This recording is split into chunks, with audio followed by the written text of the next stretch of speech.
All right. Welcome back, everybody. We're back to our regularly scheduled Legacy streams. Grinding out some Legacy. We got like 2 weeks, two more streams until the BNR. A lot of people are pretty unhappy with Legacy right now. I definitely get it. I understand. This meta is a little not fun, even a little bit. Basically all the top decks are extremely uninteresting, and losing against them just kind of feels generally awful. But I also think that, like, regardless of the vibes of losing, I have had the luxury of like not being super in depth in the trenches with Legacy these past couple of months. The Pro Tour, and then after that, Monster Hunter came out, and I'm still playing that, so I like just haven't been grinding away at the Legacy League. So maybe I would be like more down on Legacy if I were playing it more. But we're out here. We're vibing. I'm always trying to solve problems that the meta presents. And the problem right now is that, like, boy, do all the two drops are awful, and like so many of the combo decks D&T just has like no real game plan for. So I've ended up with this monstrosity that I've built and not really tested at all. We've completely gutted the mana base to try to cast our black card in Dauthi Voidwalker, because WotC will not print Rest in Peace Bear. So we've made do. We've taken black, splash D&T, and splashed for this double black card, which is maybe a little bit ambitious. But looking at like the top decks in the meta, it does kind of make sense to me when you're trying to attack decks at the top of the format, like Blue-Black Reanimator, like Oops All Spells. There isn't really another card that really cuts it like Dauthi does. You could like play the white Sanctifier and Vec, but that doesn't really beat Oops, because it doesn't exile Thoracle or Memory's Journey, so they can pretty easily just kill you with that over a couple of turns still. Obviously is like kind of a speed bump at least, and maybe you can set up some other things to actually beat them from there, blow up their lands with White Organ Phantom, stuff like that. But also Dauthi is just like a generally more powerful card in matchups where you don't want to register, Rest in Peace Bear. Dauthi, unblockable, can steal your opponent's spells. The classic Dauthi Thoughtseize combo came up in the Pro Tour Lord of the Rings, take an Ulamog or whatever. But you take their spell, and sometimes you don't catch it instead of your unblockable 3/2. So we're trying this, and I not technically not for the first time. The first time was I played in the showcase a few weeks ago. Just kind of slapped this deck list together with no reps, no idea about the mana base or anything. Just kind of slapstick, put it all together, and then I swiftly O2 dropped it and did other things with my Sunday. I didn't O2 drop because I felt like the deck was bad, though. It was a combination of playing bad because I hadn't been really playing any Magic, and getting a little bit unlucky. So I wanted to actually give this, like, a fair shake. See, is there actually something here, or am I, like, totally deranged in trying to register this card? And I should just stick to what's doing well. The Yoshiwata's list, main deck, White Organ Phantoms in the generally preferred black-white D&T package seems to be, like, the kind of the mainstay right now, but I always get bored when it's just like, all right, well, let's just play the stock list and make no changes and kind of hope we dodge our bad matchups or whatever. Hopes we don't play against Oops All Spells with our sideboard of like Deafening Silence and Fairy Macabres. I'm always trying to fix the deck rather than just like, all right, deck's good enough, and we move on from there. So that's kind of my elevator pitch on this disaster, and we'll play some of a league, I think, because the prelim doesn't start for another hour or so. But I do need QPs. Maybe need is a strong word. I kind of want some QPs to either play in the showcase or like one of the LCQs. The showcase is the day before the BNR, and the LCQs are like a day after the BNR. So it's kind of tempting if I don't end up with 80 QPs, I might just like not play the showcase and just play an LCQ instead in a hopefully new format, but we'll see.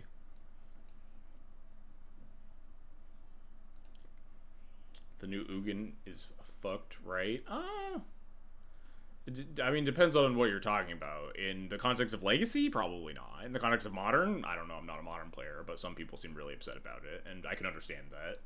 Because it seems, if it's playable, it seems really messed up. If you can just regularly, like, play the Eldrazi decks and get to 7 mana, and then you just, like, play it and 0, and then play another thing, you just exile your opponent's whole board.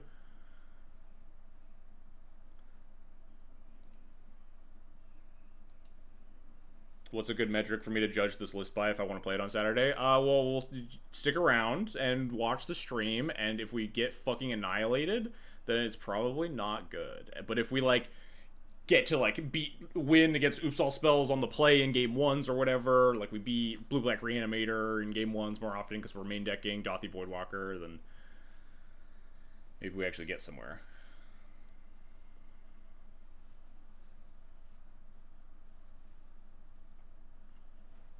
I think that's not, like, the best way to compare it. Like, Baubles exiling permanence off of your Ugin. Like, what deck are you creating in your mind that's, like, paying 7 mana for Ugin and also just casting, like, I'm gonna Ugin into, like, Mishra's Bauble, whatever, other 0-drop, and just fucking get them and exile their whole board that way. It's more likely that they're going to just, like, Ugin 0 it into, like, a 2 or a 3-drop exile 2 thing, which is, like, still bad for you.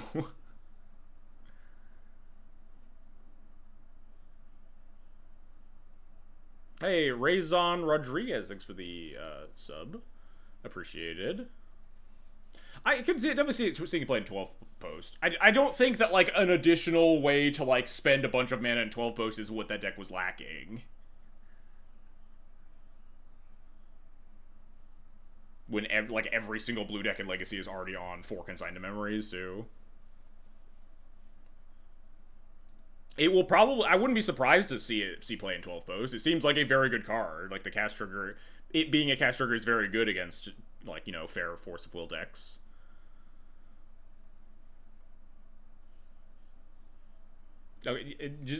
Also, rule of thumb, just never... No Planeswalker has an ult. Just never read a Planeswalker ult, and the evaluation of them, your evaluation of them will skyrocket.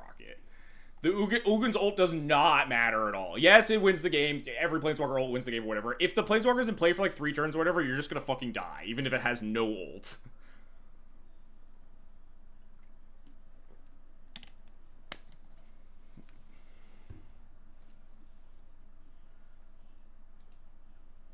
Not a very good comparison at this point in Legacy, but, like, Jace the Mind Sculptor, the card is not any more playable because, oh, if they ult, then you kill them because they don't have a deck anymore. Yes, but, like, that's not...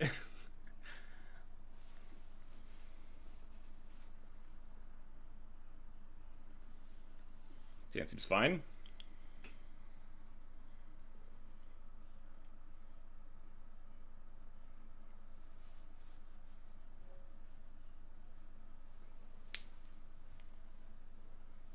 JTMS ult makes it less playable because people start plusing when they shouldn't. Yeah, that is probably true.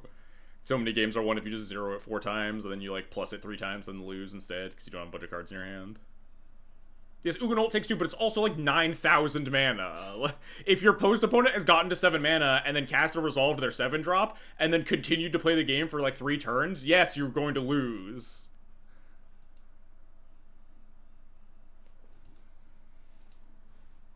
There are a lot of things that are messed up about the Ugin card if you read it, but I don't think, like, oh, the ult is win the game is one of those things.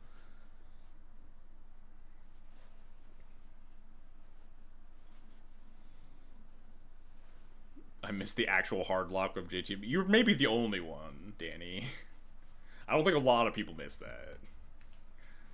We're better for it not being around. Although the actual argument for top not being around is not even, like, the counter top lock. It's the fact that Glaring Fleshraker exists now. Just like, oh yeah, unban top. It's like controls unplayable anyway. But no, because then the Fleshraker decks would just take it. Oh, Tundra Guide of Souls, huh?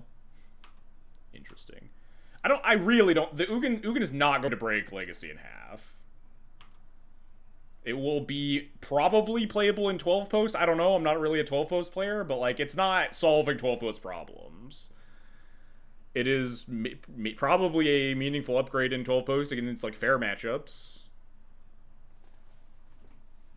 You get to like exile Delver's Murktide Regents uncounterably or whatever, but like then you just play against like Oops All Spells and Doomsday, and then you lose because you're 12 post.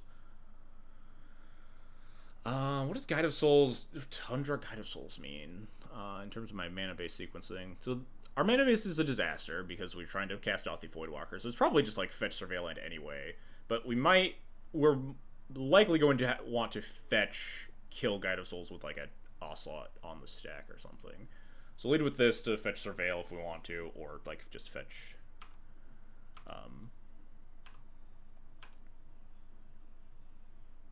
Scrubland. 7 mana is not a problem for Colorless Storm, Mystic Force. Yeah, but like those decks are already killing you with cards that don't cost 7 mana, right? Like that deck doesn't want to cast a 7-drop because when it's firing on all cylinders, it makes a bajillion mana and just kills you with anything. And when it's not firing on all cylinders, you're not getting 7 mana and you just have this dead card in your hand. You're just casting the One Ring or Mystic Forge or Karn.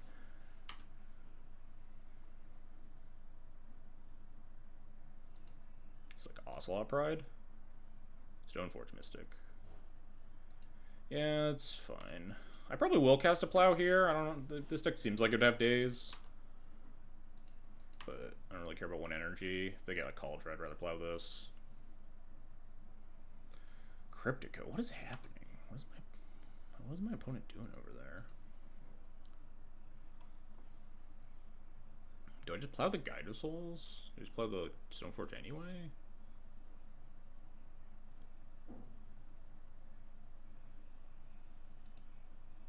Opponent is gaming? Yeah, opponent's gaming out of their mind, man.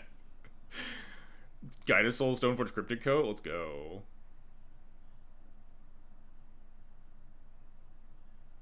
Yeah, post plays an Ulamon because they like just Ivugan for it. They wouldn't just like register a 10-drop. I'm distracted. I'm heated by chat's got me heated, and I'm not paying attention to this game at all. Let's think about this. What am I doing next turn? I'm probably casting Stoneforge or Felia. I don't really care if I get Cauldron that much because we have Felia. Maybe we just kill the Guide of Souls.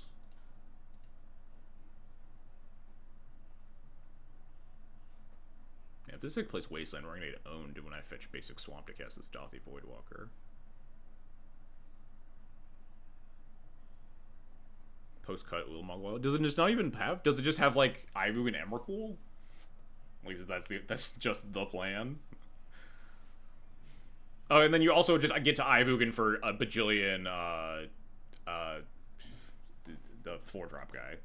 Micah spawn too, so having a bunch of main deck Eldrazi does help the Ivugan plan naturally kind of do things. Kind of just want to play this Aether Vial now. Aether Spark, Cryptico's gonna go so hard in this game. If my opponent has Aether Spark in their deck, they can have it. They deserve it. I kind of want to wasteland that. WonderBro said he would give me 50 subs if you win with a true Doomsday Fetchland Tendrils pile. That's fine. There's no way you could win with that.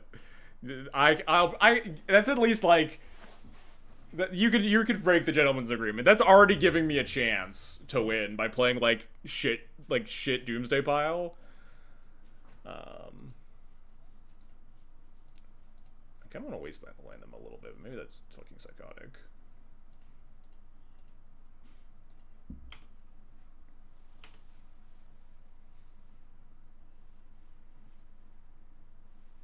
Gonna Cauldron me. Do I just take it? It's like 10 damage. Because I don't really get to the Felia for a while. Oh, never mind. Alright, that's fine.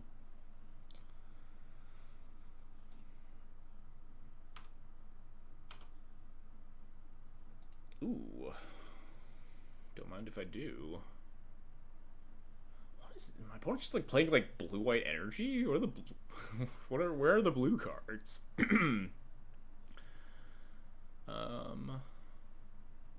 I I think I want to Overlord Solitude.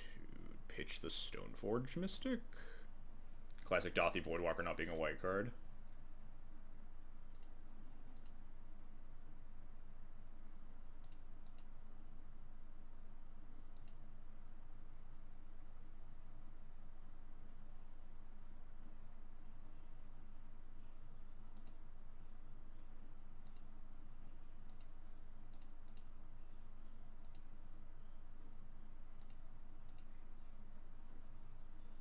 Maybe I pitch the Felia.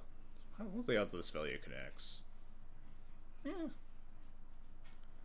Reasonably high.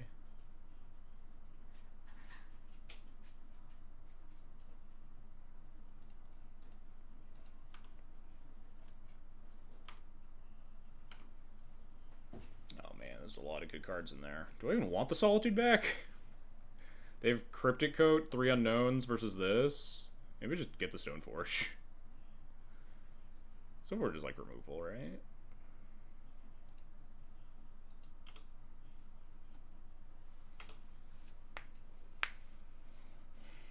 I do think that the new Ugin is like frustrating. And there we go. Oh, wait. 1 damage versus not wastelanding me? I'll take this. You have to be a little worried about our life total, I guess. This unblockable Cryptic Coat. Never mind, we're totally fine. I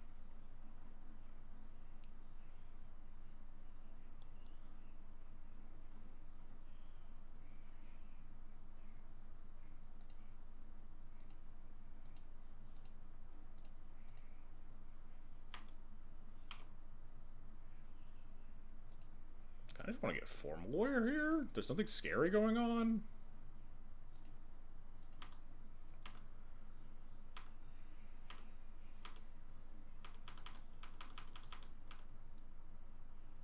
Nothing scary going on yet, I guess. Could easily get murdered here. Thing has Ward 1, Ward 2, Ward 2. It's a lot of Ward.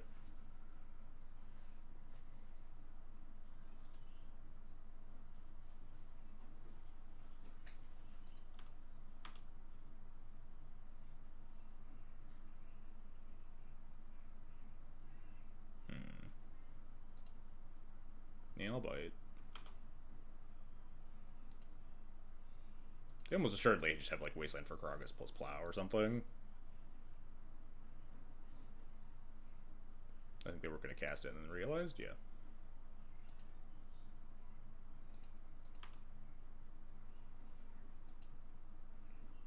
Yep.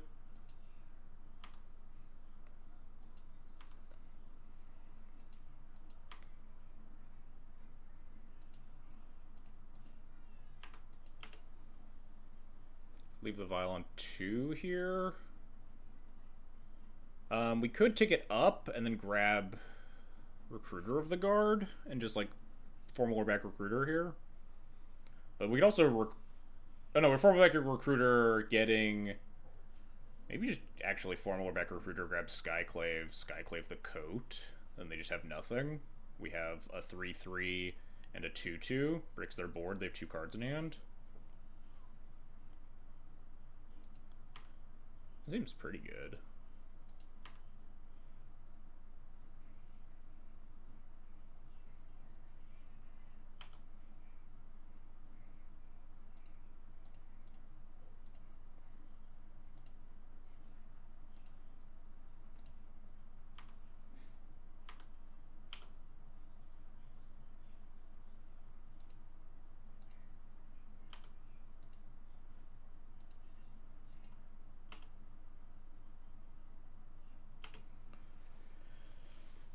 Oh, we could Wisp Formalware, true. Is that good? We would just get back like a Sash or a Bogart Trawler. That doesn't seem actually that exciting. I think this is fine. Probably won't tick up Vial this turn. Maybe we will. We have a Solitude in hand. So we have guaranteed 5 even if we miss our lands here. Do I want to block these? No, Take 4. Go to. We're not under the pressure of like unblockable anymore, so I think we just take this. Take this up.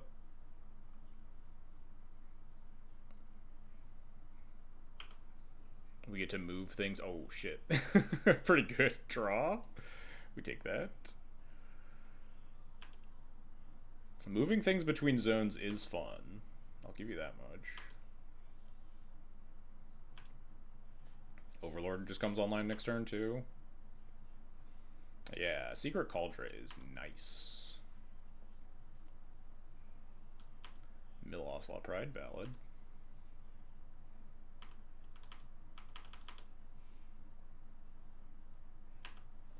Attack me. Oh, nice.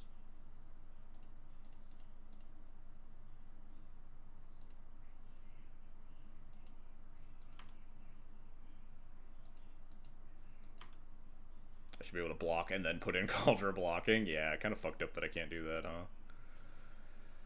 I guess we block this. It's just kind of marginally more annoying. There's a world where, like, this flips the Ajani or some weird shit. What? Huh? Is this just, like, your Ajani activator? Just sack your clue token?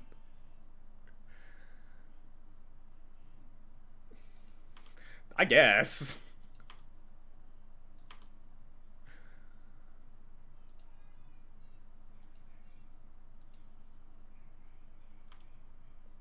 Banger alert? I mean, that's one word for it. Opponent is cooking.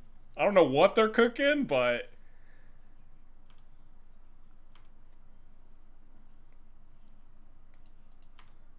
Don't even have any, like, red cards. Is, like, flipping a Johnny even that good?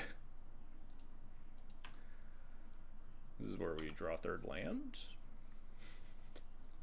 That's fine. That's fine. Alright, alright. Maybe I ask for too much.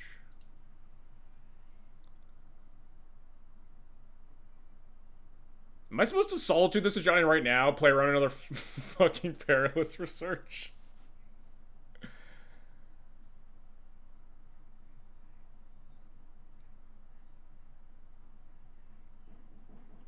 If we draw a third land, we win the game, so that's pretty nice. Yeah, like, daze this? There we go, sure.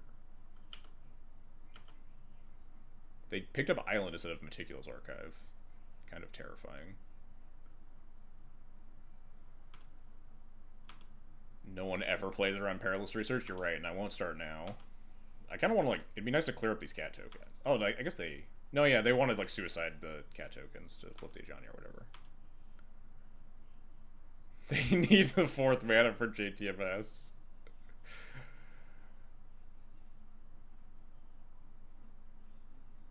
What's happening to me? What you got there, opponent? Mockingbird, you're a Johnny, I guess? So I let this happen, and then I solitude the Johnny with the trigger on the stack? Maybe Mockingbird Stoneforge, go get your own Cauldron? Wait, can you Mockingbird my stuff? I didn't even read. You can, right? So killing Stoneforge wouldn't even do anything? Yeah, this is fine. We can just... Honestly, just trade Cauldrons is probably fine. We'll see how they attack. Yeah. I think I'd rather just Solitude the Ajani here and trade Cauldrons.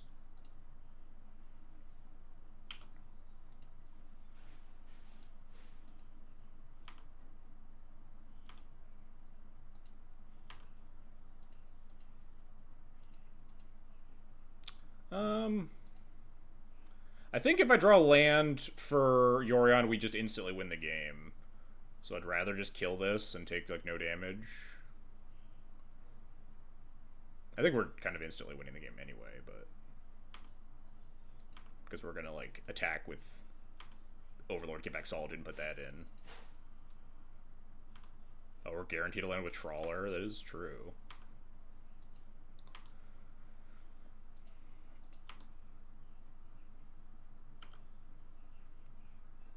Wow, no land. So unlucky.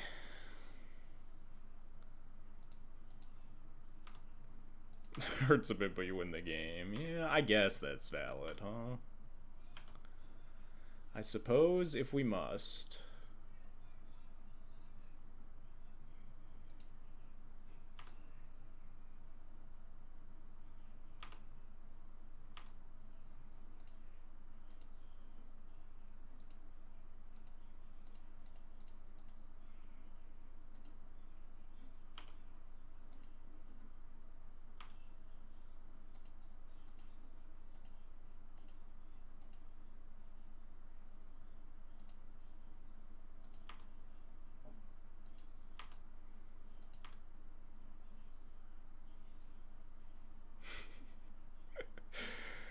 All right. What do we want here? I guess we Solitude this thing, Skyclave this thing, Formalware, Dauthi? Yeah, why not? Let's get back a Solitude too, just in case. You never know.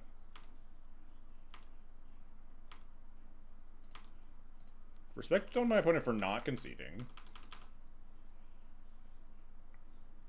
What you got? Yep, that'll do it. Ocelot Pride. Dang. Can't beat that one.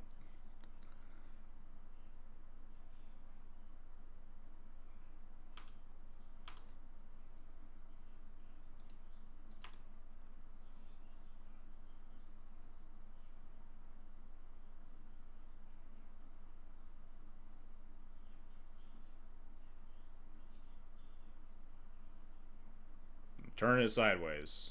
I'm turning them all sideways. Shove. Shove. Fuck it. Yeah, Stoneforge, you can come back. Why not?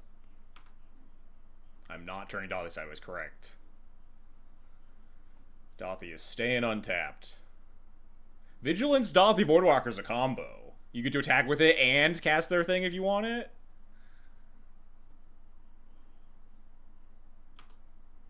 Did I have, like, lethal if I just, like, killed something? Oh, I just still have lethal. Cool. Awesome. We get 2 cats. Oh. Make a new black-white sideboard guide. I really should. I've been slacking on the sideboard guide stuff because I haven't been playing a lot of Legacy, like I mentioned up top. But getting back into it, especially, like, with the BNR supposedly coming up, I will definitely make new sideboard guides. Yeah, no cats. They died. Unlucky. All right, what do we... Just board and removal, I guess. So Dauthi doesn't, like, actually turn off a Johnny very well, right? Because it doesn't exile cat tokens. It does stop a Johnny from flipping off of the Johnny Legend rule or Ocelot Pride. But it's not really, like, for this matchup, huh? Potentially could just, like, shave these Dauthis and call it a day. Honestly, maybe just I'd rather shave Sash than a Dauthi, but Sash pitches to Solitude.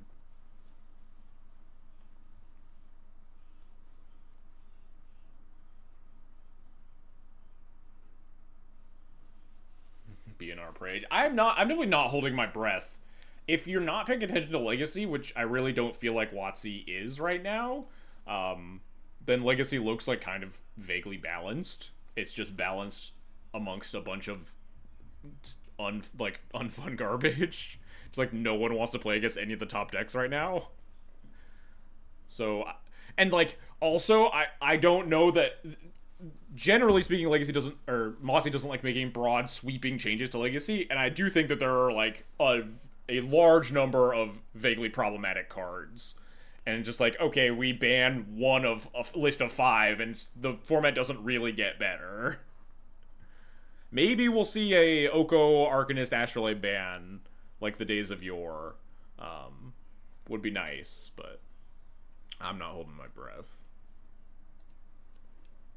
I would not be surprised at all to see no bans. No bans. We're letting Legacy settle from the Frog and Bobble bans. A lot of decks are being represented in the current meta, and no deck is the clear outlier, except for the fact that we banned 2 cards from Blue-Black Reanimator, and it's still the #1 deck of the format.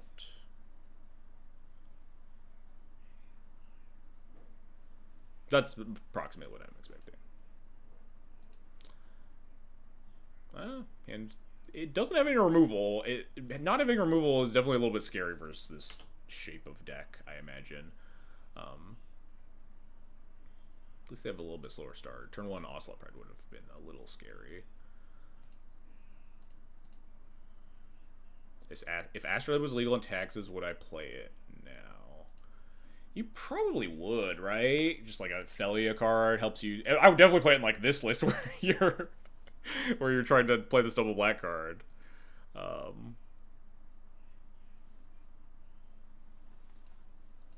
But it makes sense that it would like be synergistic enough with Felia on 1 mana and help facilitate the various splashes. You probably would. You don't have Thali in the deck anymore. That's a nice pickup. Kind of want to cast Dauthi Voidwalker here. But I kind of wanted to play second Aether Vial, and I think that's probably more fine. Just hold up Solitude. When did we start playing Polluted Delta? When we added a black card to our deck, Toast. You think we're just casting Dauthi Voidwalker with 5 planes and 4 Karakas in our deck?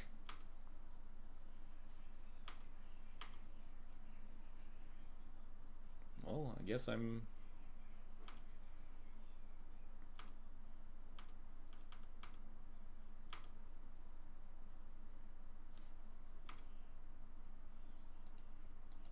I don't really want to fetch.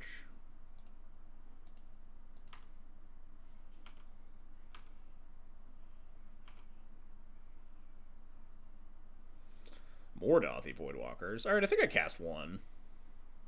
We just cast 1 and get our Scrubland Wastelanded, whatever. We have a second one. Problem is that Dauthi, not very good at the old blocking plan, but we're slowly lining up.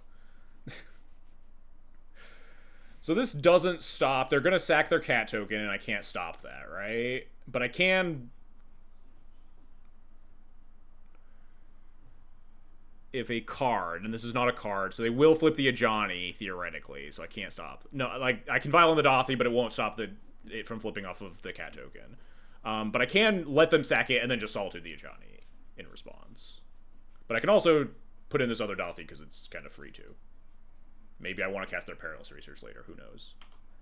Maybe they won't think that that's how it works. Maybe they don't know the interaction. They just end up sacking a land. You would Solitude a Johnny first to play around Counter Magic. Oh, dang. They knew how it worked.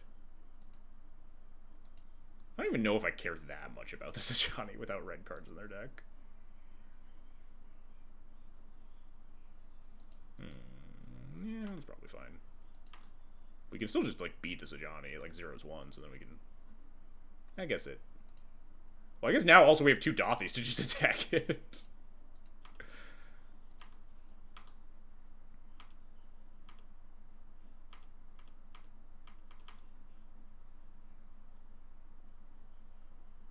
Yeah, Layla and the Void... Rest in Peace and Layla and the Void are different cards, actually. Not, I mean, obviously, Rest in Peace hits yourself, too, but... specifically Leyland of the Void does not exile cards, or only exiles cards. Rest in Peace exiles tokens also. Yeah, I can just attack this Ajani with my unblockable creature.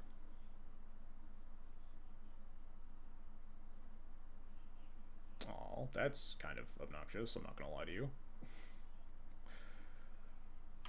Especially with double Wasteland. I mean, now you could fetch planes. And clear the Ajani, but they definitely have a pretty solid board. Are they just not... They have to Wasteland me. There we go.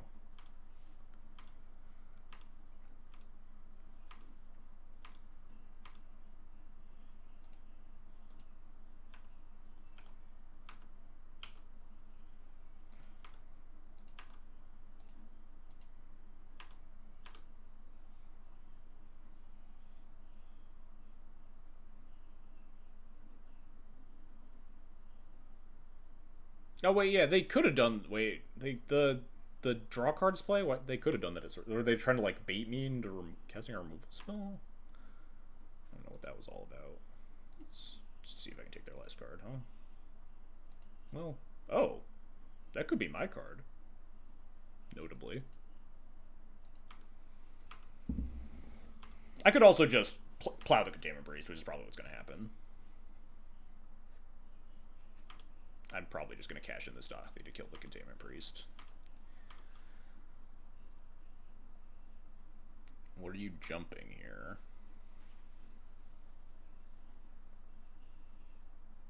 Make sure to attack first. Fuck off, Toast.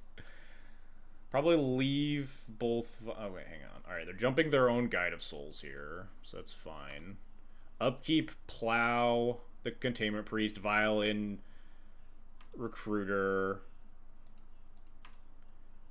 Grab Skyclave. Skyclave this guide is the plan.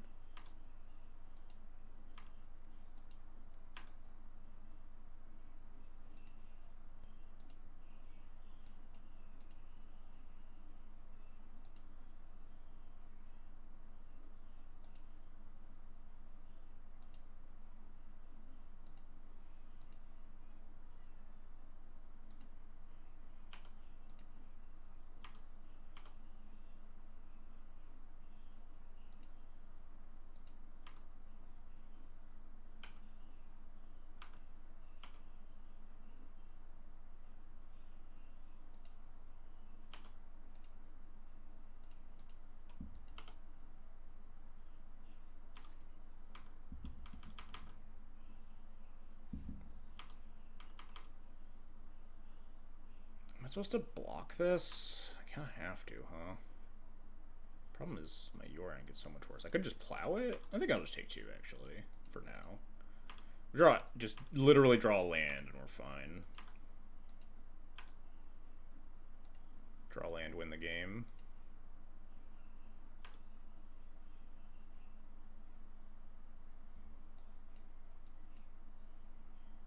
Flicker Wisp also just extremely good.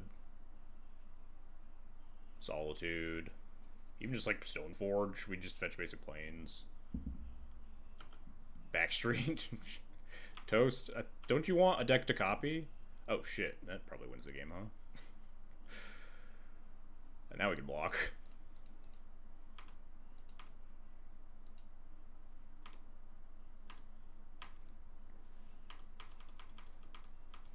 Possible I should have just put that in and try to hit a 2, but I think I just want to trade a Recruiter and then Violet in. I guess... No, we have Plow to beat Containment Priest too. We just got all the angles covered.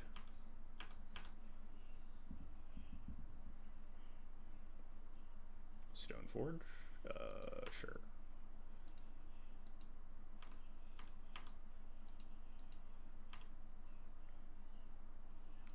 Just gonna go get, yeah, Coat.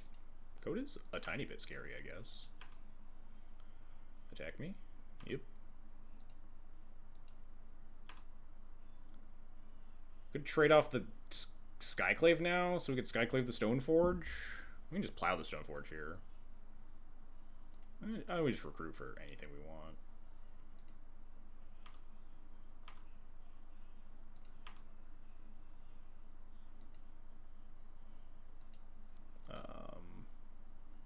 Oh yeah, we just get to like recruit Felia and win the game.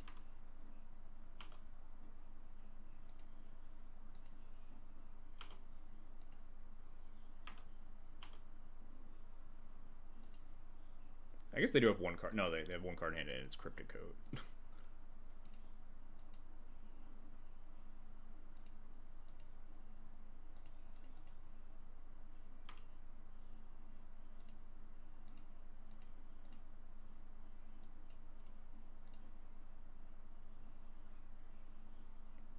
Hey, we did it! Look at that. 2-0'd. Any consideration of filing Overlord to block and planning to get Solitude? I think all roads led to Rome at that stage of the game. I just wanted to, like, get more value, get my guaranteed value, execute the game. But we have perfect information, right? We can just create a giant board, get Felia, attack, get 2 more Overlord triggers, grab, like, Solitude and whatever else. The game's just over at that point. But, like, we could do anything. We could have filed in Overlord Sorcery Speed and, like, tried to snipe a 2-drop, and we probably still would have won.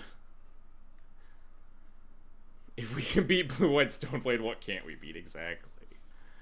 All right, let's sign up for this here prelim, huh? Oh no, is this prelim not firing?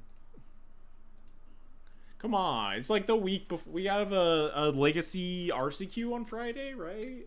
We gotta get the legacy people out here. It's a prelim they never fire. They fire like most of the time I sign up for them. Is the RCQ here somewhere? Is it not in the all events yet? I'm pretty sure there's like a thing on Friday. It's just not showing up here yet. Friday seems soon enough that they would put it here. Oh, well, none of the challenges and stuff are here. They were having some issues earlier today. It has been a while since I've signed up for one, that is true. Fair enough.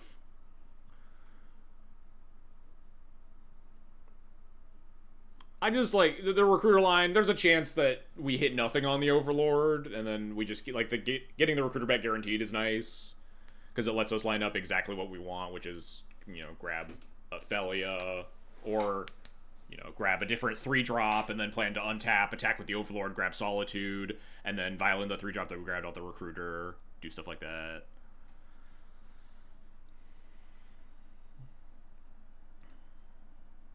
It was mostly I was down like 7 minutes on time and trying to execute my game plan as swiftly as possible. And was just going to try to put them on no non-lane permanence at the end of the game. Dauthi Voidwalker better than Voidwalker fandom there, notably. Graveyard Hate that like had text and non-Graveyard Hate matchup where it got to attack through a board of creatures to take down a Planeswalker and then untap and cast the Swords to Plowshares. Dauthi Voidwalker, real Magic the Gathering card.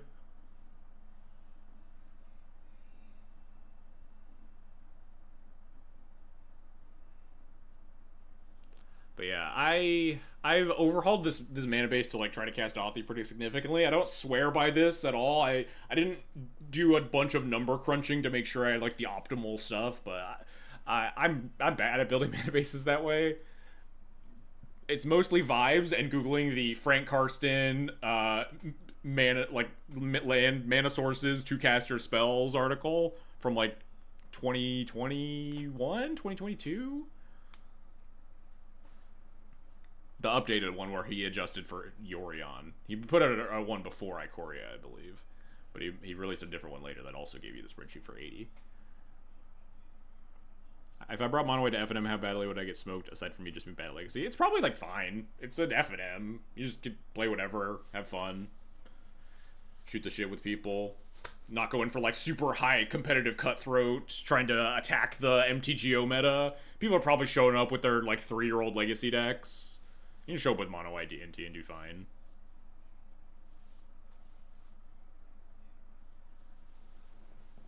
Beat Delver, lose to Oops or whatever, just like you would have been, 7 or 8 years ago.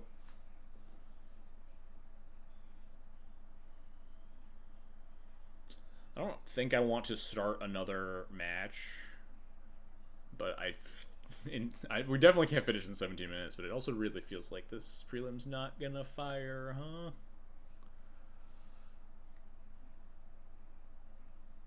Might buy 4 more of a scribble. Yeah, I don't blame anyone for not affording my recklessness in terms of trying to splash colors all the time. It's pretty easy to just like, you have mono white TNT, buy like whatever 2 new cards. Formula is a really good one. I have no idea how much it costs in paper. I can't imagine that much. It's like a cube card and played in exactly this deck in Legacy. It is a very good one, though, for all swaths of D&T. This is definitely, like, I think this is probably the best card that D&T has got printed since MH2. For $2, nice.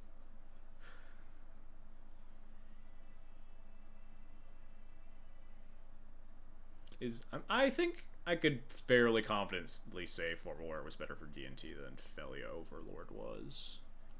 I guess it's kind of unfair too, right? Because like I think Felia is way mad overrated if you're not putting Overlord in your deck. But now you're comparing it against the power level of two cards that you've added to a deck, so it's tough to say. Is Felly even good? Yeah, exactly.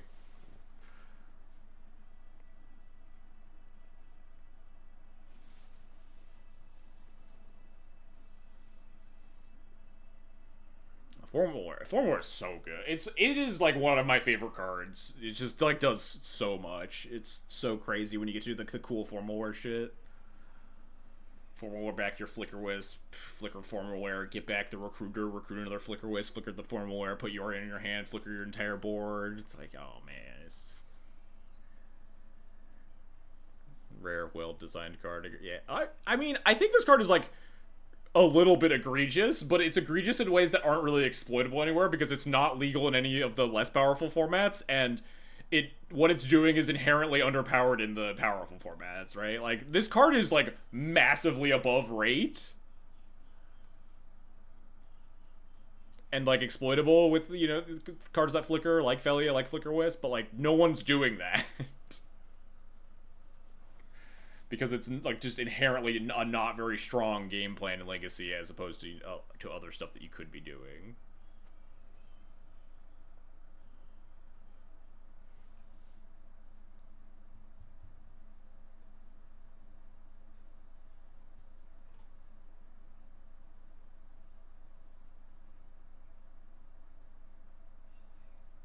That's what I want to like sit here and faff about for 15 minutes, 14 more minutes, and like waiting for this prelim to like maybe fire or not. So I don't know if I don't have a real plan B. The match ended at an awkward timing.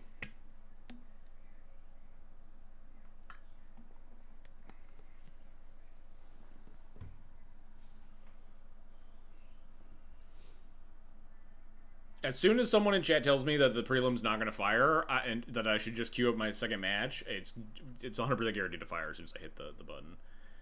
Do a vintage cube draft, don't play any matches, and drop. I don't have my free... I never cashed in my like free... Wasn't that like a free vintage cube like token you could get on like the first day or something? I always think it's weird when you see a card swell and you think it's so strong, then realize it's probably not good enough for standard. Yeah, I mean, card evaluation is really tough, just in general. I've been wrong plenty of times. I'm also, like, pretty pessimistic about cards' playabilities sometimes. Which tends to be right more often than wrong when we're talking about a format like Legacy, because it's really hard for a card to actually be that power level. This is only for best of 1 games. Got you a Scythe Cat Cub. That's pretty cool, Scythe Cat Cub. Shout out to Newton, who won the showcase with his Scythe Cat Cub Cradle deck. Yeah, I think most Magic players tend to be haters on new cards. And it is easier to be a hater on new cards because the burden of proof is on the person who's high on the card.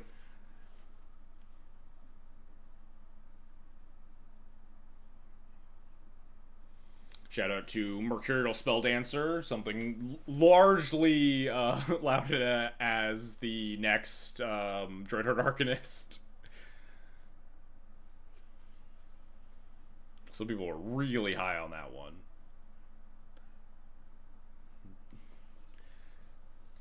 I don't wanna yuck your yum, Joyful Waffle, but like it was like Frog was custom built for like, oh, the best deck in the format. This is just like the perfect card for this. Of course this card's gonna be playable.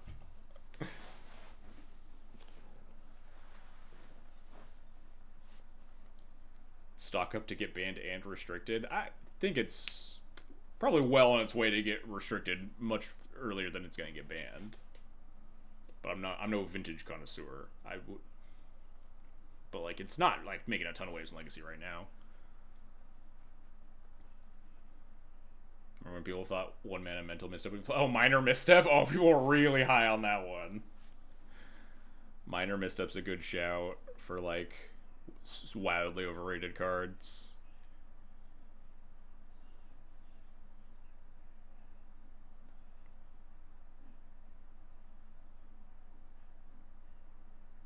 I was really high on Spirit of the Labyrinth when it got spoiled, and other people were too. I know like someone like bought like 30 copies of it or something.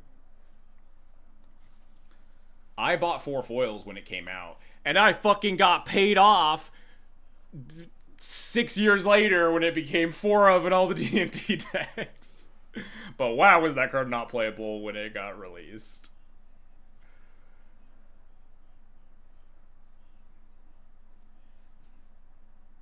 Anu's pretty sure about minor misstep. Anu is like very positive. He loves like trying new stuff that everyone will like hate and dunk on. What was the stupid like Snapcaster Mage card that like surveils?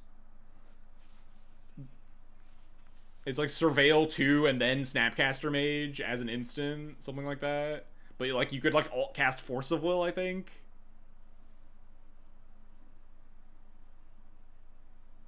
Mission Briefing, yeah, that's the one. Yeah, he was really high on that one.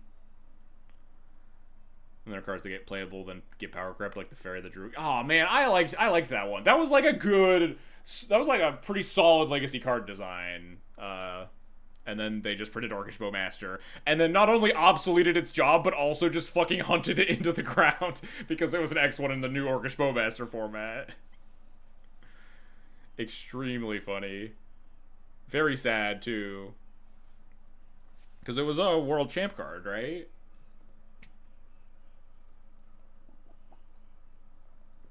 Yeah, rip Utah. Just got pushed to the side by some Lord of the Rings slop.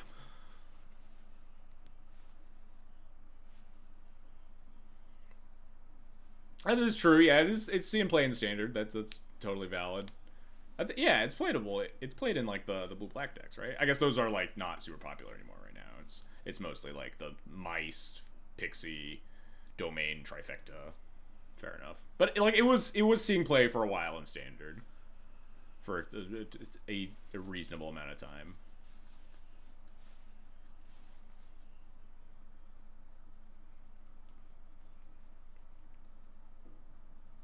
Shout out to the 1 month third path Iconoclast was playable. Oh, that's a good one. Yeah, people were like, "Oh, what if Young Pyromancer could be pitched to Force of Will? Suddenly it's playable again, like it's 2014, right?"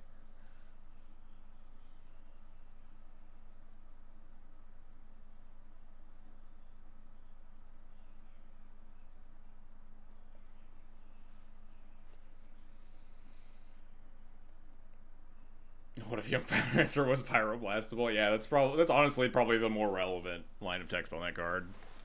Man, I remember the days when Delver was like, what was the little salamander? Terramander? Like a Terramander Sprite Dragon deck? Woof. Whoa, those were the days, huh?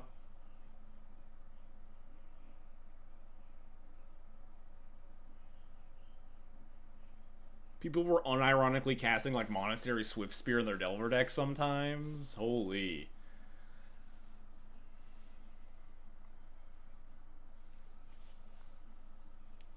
Terramander was sick, mostly because it was really bad against DNT, but I mean, almost all of a lot of Delver's not bannable threats throughout the ages were really bad against DNT. 5 out of 12 wins to start in 8 minutes.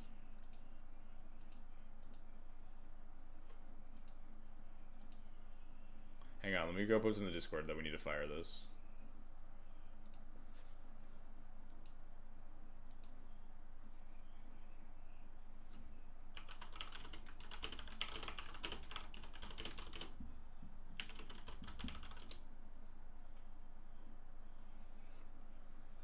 I think the correct answer is that it doesn't start. Not with that attitude, Toast.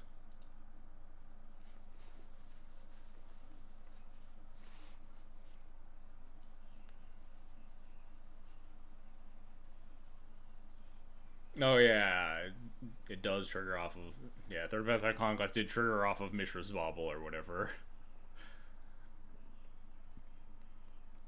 Ethereal Forager went the way of the Murktide Regent.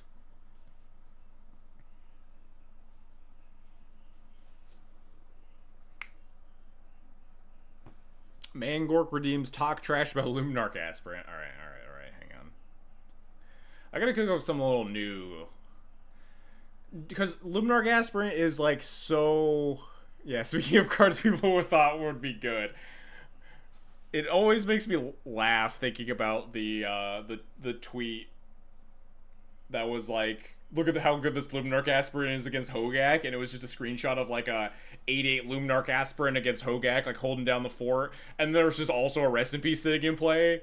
Just like, my god, like I don't think a lot of people actually thought that card was going to be playable. There was a very small minority of people that were like, what if we just put this card into D&T, this card that just does nothing and just kind of attacks the opponent very slowly. It was a Grizzlebrand. I think there was also there might have been a Grizzlebrand post as well. There was definitely a Hogak post very distinctly, because I remember like specifically Rest in Peace being in play. It's just like, yes, your hate card is the card that's winning you this game, not the Luminarch Aspirant that's been in play for 7 turns because you've had a Rest in Peace in play. I think there might be a Grizzlebrand, like outsizing a Grizzlebrand tweet or something out there. I don't know. But like, back then, you could like try to convince yourself that like D&T was a creature deck that won the game by attacking your opponent down to 0 life, and like this 2-drop snowball creature was like, oh, this is our own version of like Goblin Rabble Master or something. But like, fuck, it's so far from being playable in 2025. It's just like not even. It's maybe time to retire this. It's kind of like historic though, the point redemption, but it's maybe time to retire it, because this is like, it feels like I'm picking on it at this point, because it's just like so far away from actual playability.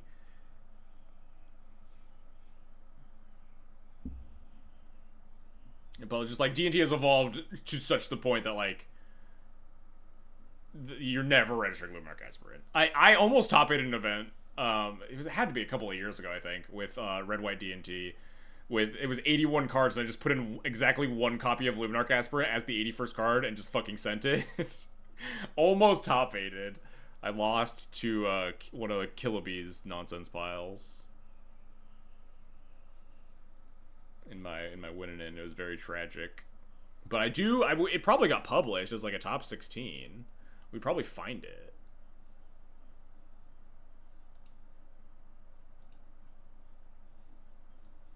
See if we can find it.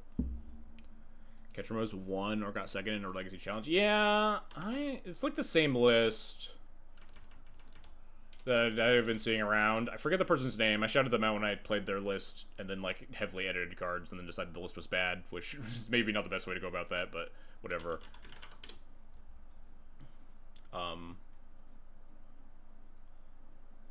But it was like that exact style of list, and I just like wasn't very interested in exploring it. I'm pretty off Ketchermos in Legacy. I've talked about it at length for a while.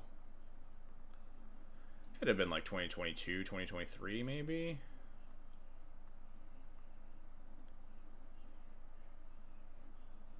Boros Stoneblade? No, this is a league. I need a challenge. This probably isn't it.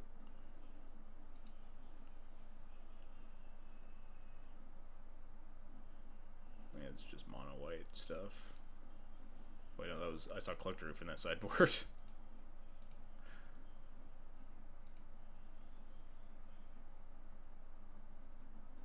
Challenge? What the hell is this shit?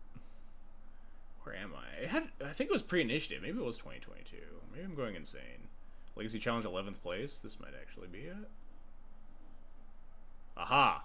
We found it. Wait, did we find it?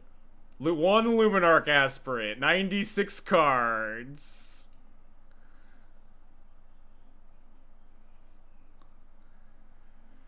$2022. Wow, I've been splashing for like 3 years in D&T. Sad times. Well, there was like a mix of mono white back in there.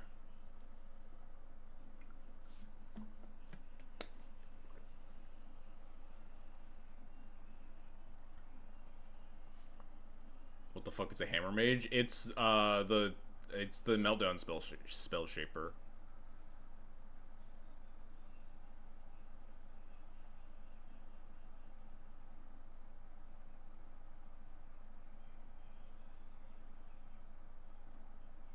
I think this was like 8-cast was really popular. This was like sometime after Kappa Cannoneer. because like this was we were kind of losing as 8 cast a lot, so this was the splash decision. I was starting to reach 4 cards that were trying to be 8 cast. Sideboard a bunch of Rebs. Magus was nice against them. Hammer Mage, obviously, a pretty good hammer. Alright, redeemed, timeout, toast. Well, I'm nothing if not a man of principle. Goodbye, toast.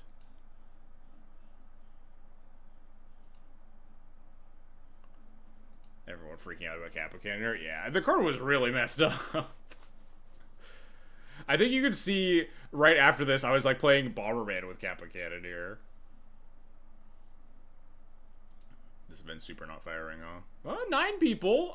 We're almost there. Actually, come on. 3 more.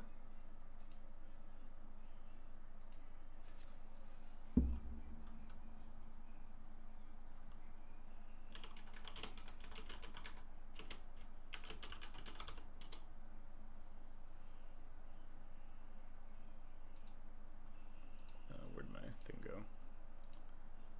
Can you let me go back? There we go. Yeah, right after this, I think I 5-0'd with a Kappa Cannoneer Bomberman. Oh no, this was Displacer Kitten. This was like right when this card came out, I guess.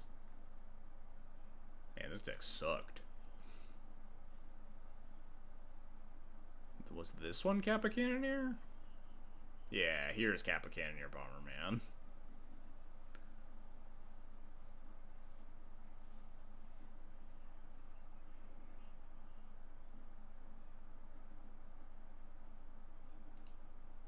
Ten people, let's go.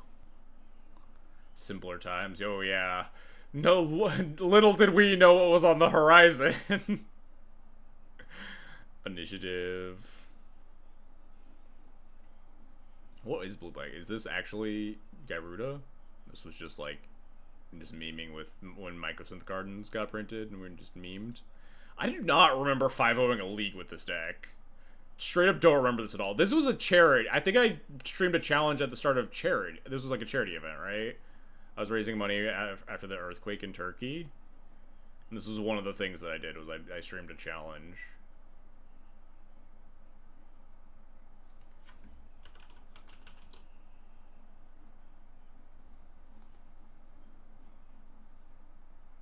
What the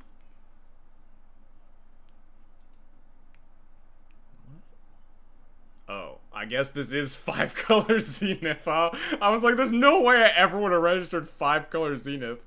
This was Dinos and Trinispheres. This was a fun one.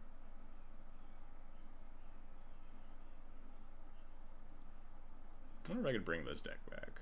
Probably not. Probably too many Grafdigger's Cages in the meta now.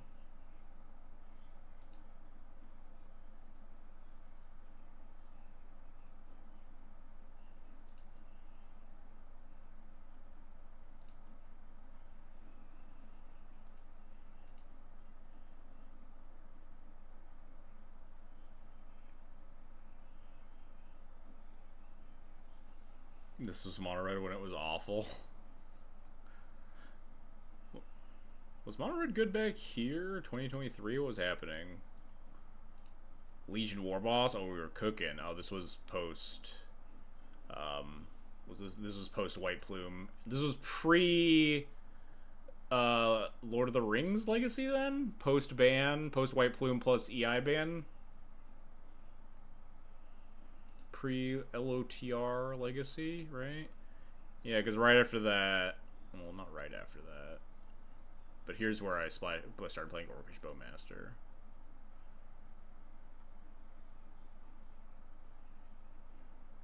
Yeah, Caves Cast Venture was pretty nutty. Because Delver was like in shambles after the EI ban. People were scraping together what their plans were. What is B? I do not remember 5-0 with some of these decks. Squee looking real trash. Oh, I miss Squee. Squee was so sick. How many people needed to fire? We need 2 more people. There's a chance. Not a good chance, but a chance. I truly don't remember 5-0ing even a little bit with this deck. This deck is completely ejected from my mind. Better days when this was the grief deck, huh? This just absolute shit pile.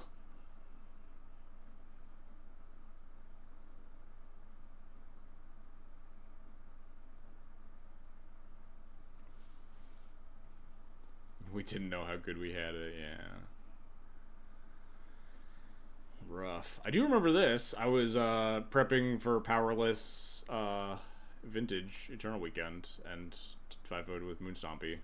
Then I didn't do super well at Eternal Weekend, but Toast, who is currently timed out in the chat, lost his winning into top 8 with Powerless Moonstompy. How many pages back is Zerda? Oof. It's gotta be 2020, right? This card's got banned so fast. Oh, actually, it was really easy to get back to 2020, huh? Oh, I clicked too many times. Whoops. It's these ones then, probably? Yeah. Rip Zerda, my boy. Man, this deck was fucked up. Now that they banned Vexing Bobble, you could probably not unban Zerda Dawnwaker. Probably just, like, not worth it. I don't know if it'd actually be good, but it's just not worth it. Only got to do, like, 4 events with it. Yeah, I think some of the events weren't recorded. We don't see my top 8 of the... maybe these are maybe these are showcases or something? Because I got top 8 of the showcase qualifier with Zerda. But yeah, literally like a month. Oh, no, I was also playing on an alt for some of this. What is BG? Is this like Gyruda? I don't know, those are just Eldrazi. I think this was pre-Ikoria. Oh, this is all the same challenge. This is like repeat results, it looks like. Yeah, this is all like an identical deck. This is just the same challenge and put it 4 times.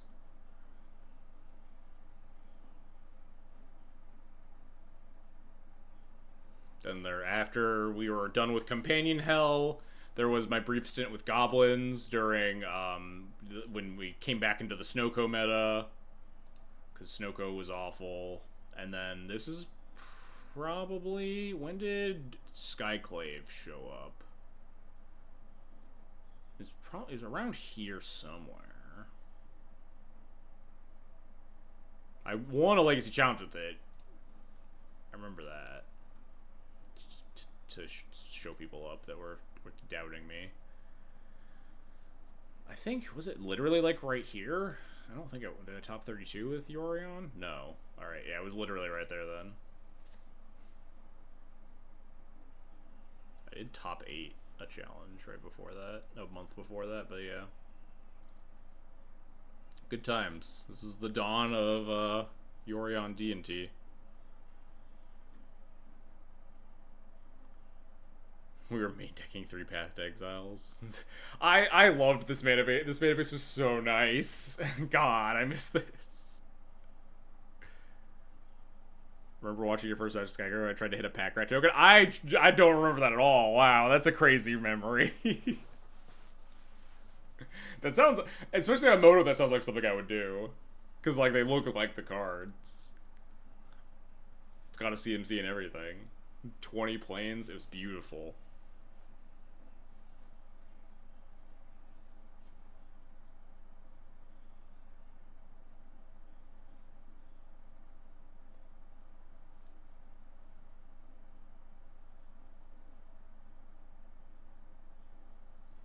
Back when we got to play, like, Recruiter Bullets. We had the Charming Prince in there. We had Phyrexian Revoker, Remorseful Cleric, remember Sanctum Prelate, chat? This card was so good back in the day. This card was so fucked. This card was, like, unbelievably good. And now it's just, like, not even a little bit playable. Sword of Feast and Famine? God. Man, those were the days. This was notably not the days. This was deep into the Snowco era. It was miserable. But also, Yorion D&T was like farming the shit out of the Snowco decks. but it was still deeply miserable.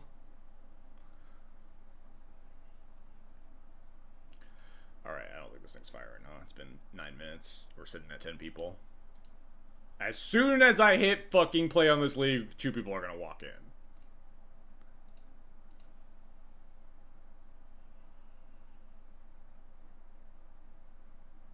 I swear to Christ. I'm gonna have to fucking double queue and be really mad about it. Maybe we'll just...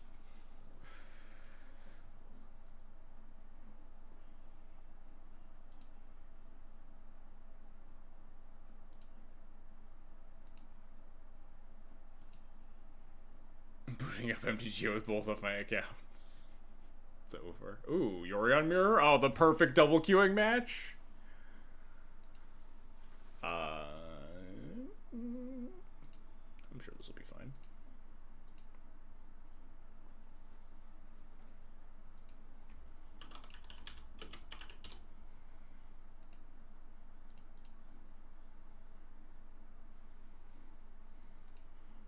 What flavor of Yorion are you? I hope it's the Wasteland double flavor. Okay, it is. That's good for me, at least. That's good that my Vile didn't resolve, but eh. We will make do. I will Wasteland pretty much any non-basic for the next couple of turns, I imagine. Kind of like that one, but... back-to-back White Stoneblade matchups. No, they pitched Uro. So they're probably just like some sort of like beans pile. Are you like stifled here? What's up? Alright. Yorion, Uro, Stifle, whatever. Can I draw the Aether Vial? Dang. Do I want to keep fighting over these lands? They have 4 cards in hand only? Maybe we just hold up Bowmaster here? Get Stifled a second time? Honestly, probably better that we didn't get our second colored source Stifled. Maybe we just take another draw step here.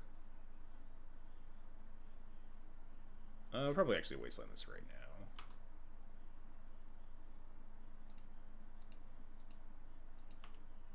Second Stifle. I swear to Christ. Okay. Sure.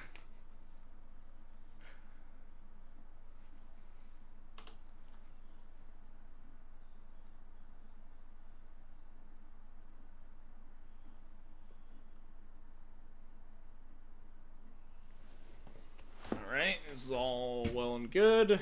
We'll just play Delta, say go. Get Stifled, cry about it.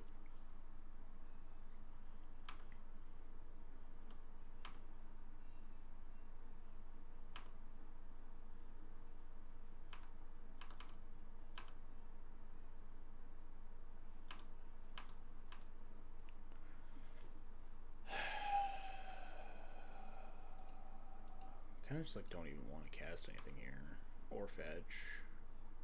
I think I'll just take a draw step. We have another land drop to hit here. Start casting spells this turn. We could potentially like Felia plus Surveil land if we want. Or we could try to snipe a cantrip of some kind. I'll probably jam Bowmaster into about anything. Even though like is pretty likely to get plowed.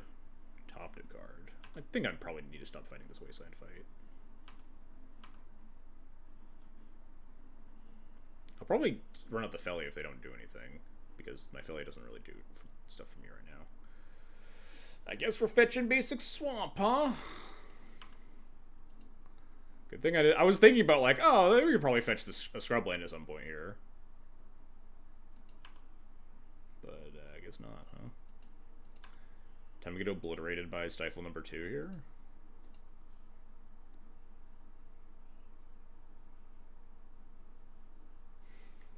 Bro! Come on. What is my opponent doing? I don't think I want to open up my my wasteland to getting wastelanded here.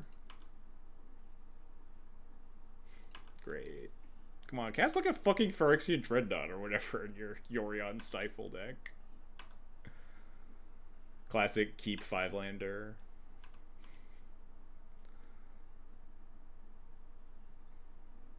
This is what happens in the Copium. Yeah, Null Drifter would make sense. Like Null Drifter, Uro Beans, something. The perfect top deck. Extremely castable Dauthi Voidwalker.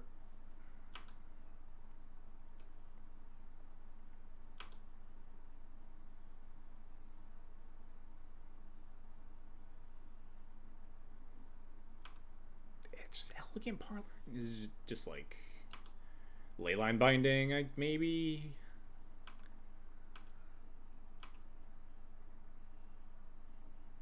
I mean, if they're flooding out,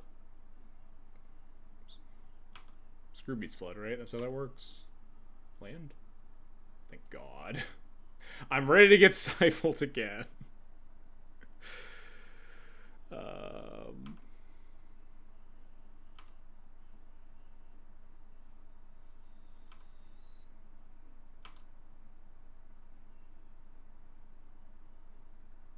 I really just want to fetch, like, their upkeep or something.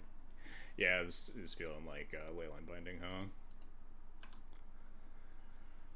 What are the odds that they have the third Stifle, huh?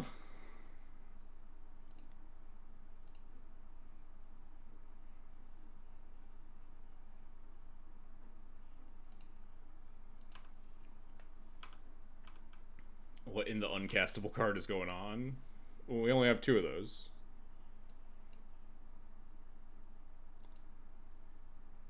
Please cast fucking Null Drifter and consign the trigger or something. Add your hand to hand. That's fine. I will cast this Felia Exuberant Shepherd, who is likely to not do anything relevant this game. Please cast Source of Plowshares or whatever you feel like on this. That's totally fine. Leyline Bindings, or yeah, it's all good. You can have it. More lands. Let's go. We're gonna not be able to cast our Dauthi Voidwalker because we have to fetch basic planes. Do you know if this is Rumble? I have no idea. What you see is what you get. That's all I know. I think I will. We could like jam Dauthi and get it wastelanded and not cast the Skyclave, which is probably more likely to be relevant. Just wondering if I want to run out Bowmaster first or if Bowmaster's better than Dauthi. I think this is a turn that I'm okay. I guess I could Wasteland the Wasteland, huh? Maybe that's the play. Wasteland the Wasteland, fetch Scrubland, cast Dauthi.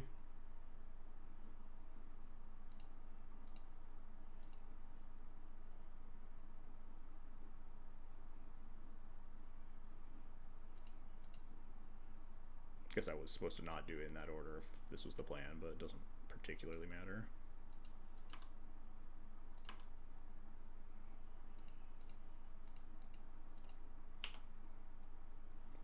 Three tap landed your legacy deck playing Stifle. Yeah, one of them doesn't even cast your Stifle. I don't know what my opponent's cooking over there. The Elegant Parlor seems weird. I don't usually see that in like 5-colored beans lists. Gonna get back a Stifle, opponent? No, just getting back Ponder, sure. Maybe I should have kept the Wasteland. Just Wastelanded their only white source, huh? Probably not.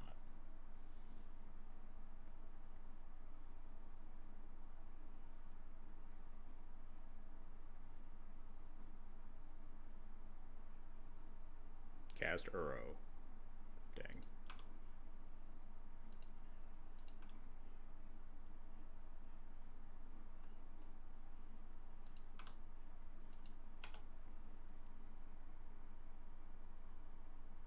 Please no force of will, opponent. Feels quite unlikely to work. I would not Uro into a Voidwalker. You don't know. I was hoping that they would.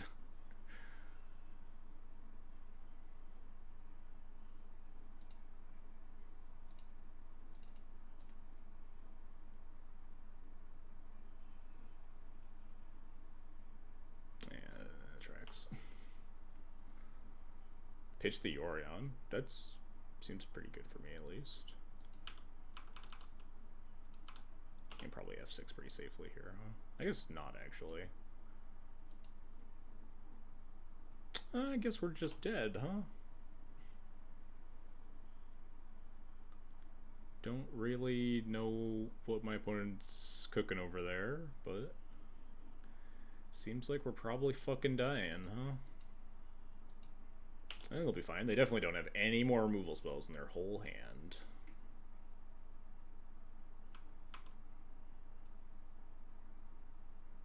Why are they doing this in upkeep?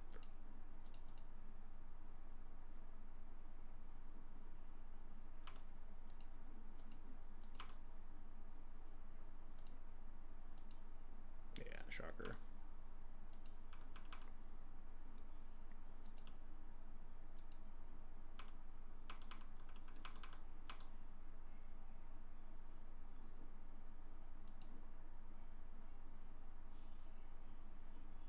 Yeah, I'll just cast Ophelia now. They happen to have Force instead of a removal spell. It's slightly better for me.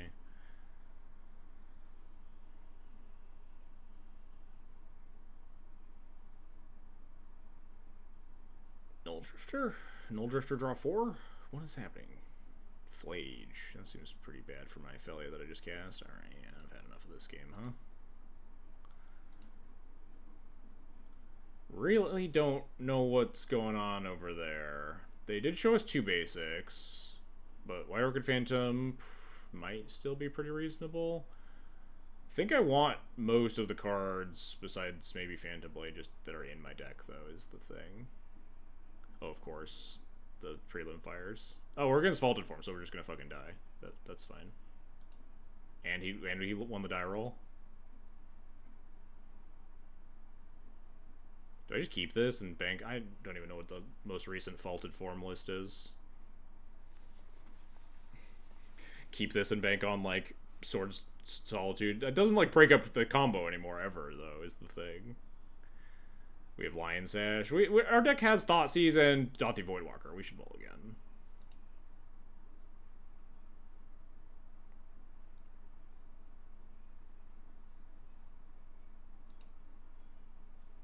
Alright, we'll keep this. Just bottom two lands is like a little bit risky when the plan is like Thoughts. Maybe we just bottom Solitude because it's not a real plan. Bottom this and this. We may end up wanting 3 white sources for Lion Sash.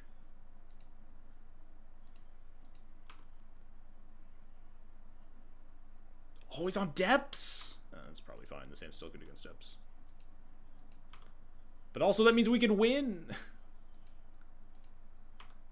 Alright. God, I hate double queuing so fucking much. Especially when I have a Yorion Mirror.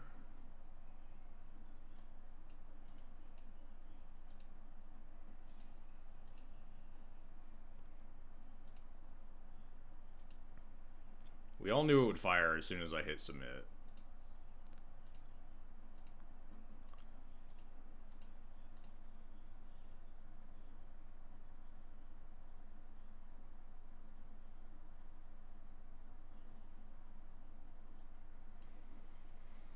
I mean, I guess I take this Vampire Hexmage, huh?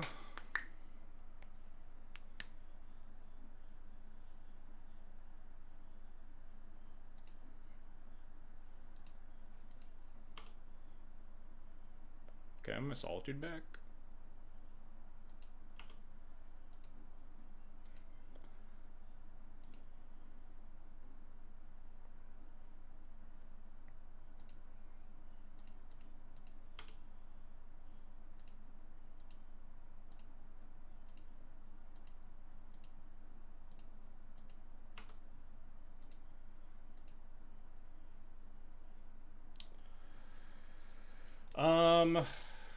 Depth go. We have to be wary of Spirit Guide crop rotation, but we're a little bit far away from that killing me. So this is the turn that I want to Stoneforge for something, which just has to be Kaldra, I guess.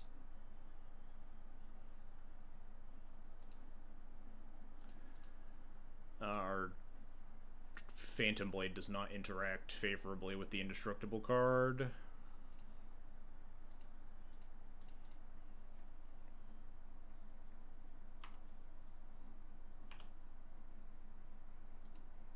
Formula is not going to do a ton.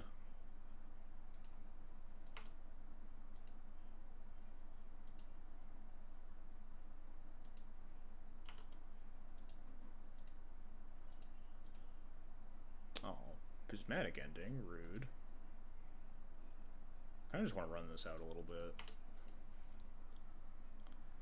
Maybe I shouldn't, though.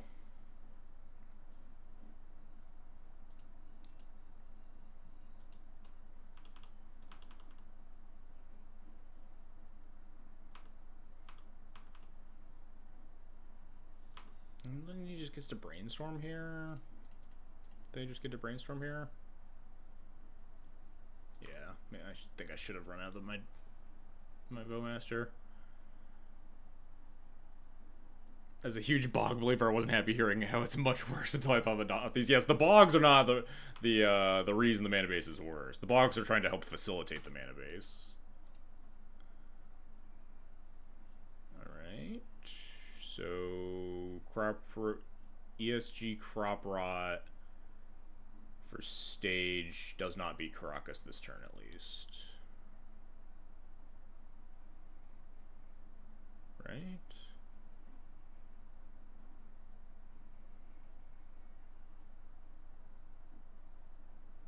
We're just sorcery speeding this? Is this insane? Did he draw the protection spell? What's happening?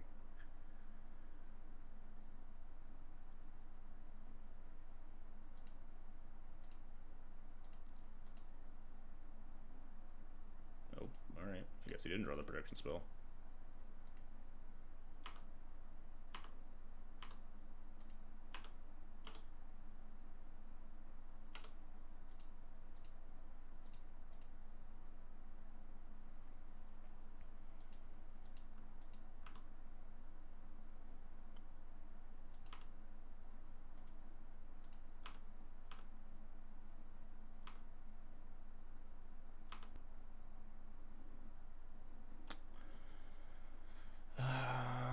So we could Bolton for Dauthi, or just play Sash, plus White Source. I think I would just like Dauthi, presenting two things that like are kind of more must answers. It kind of sucks that we lose our potential for like 3-1 that we want to cast, but D&T is like pretty mana hungry already. We're likely to try to hit a bunch of land drops to cast Solitude and Yorgan anyway. So I think I'm fine casting Dauthi here. I didn't really think about, I just won't say it and it won't happen. Okay, I was about to say I didn't really think about Terminus, which did not in fact happen. Is this just gonna be like Flage me? We just sash it, which is fine. This feels like Flage on. Nope. Plow Dauthi, sure.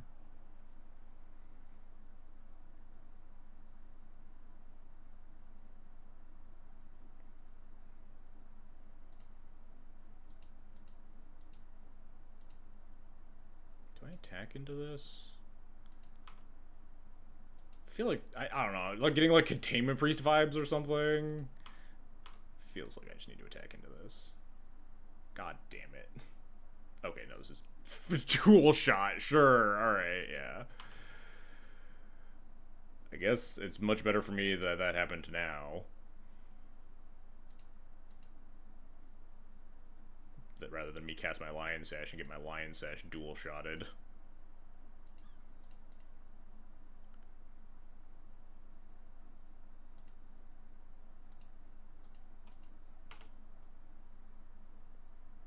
Classic Mystic Sanctuary mana base. Opponent's on the fucking sauce, huh? I guess we want these. This is not really a Dauthi Voidwalker matchup. Or an Orcish Bowmaster matchup, really. This seems mostly fine. I guess, I don't know if it's a Phantom Blade matchup. I don't think it is. But he might have, I don't know if he's on like Reclaimers or something. Let's do this.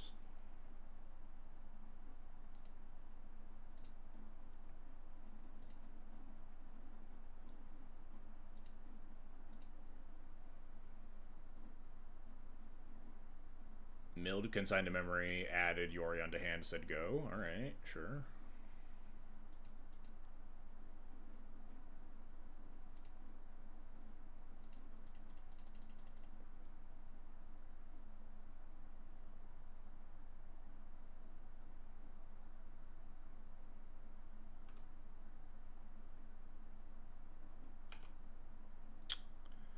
Recruiter seems better for me than Bowmaster, huh?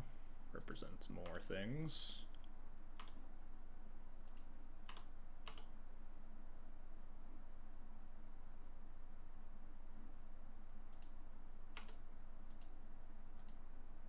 Oh, whoops. I have to reveal Yorion before he even gets to decide his mulligan. I kind of... I don't hate this hand versus depths, huh? It's maybe a little risky, but it's got a lot of good cards in it. I think I'm gonna keep this. Maybe this is a little bit ambitious versus depths.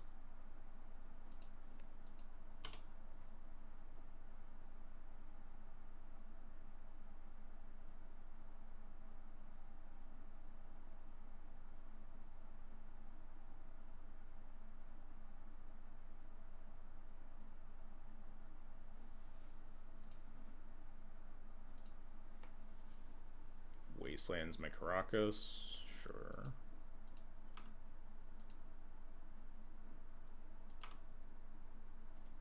Letting me attack. Kind of terrifying.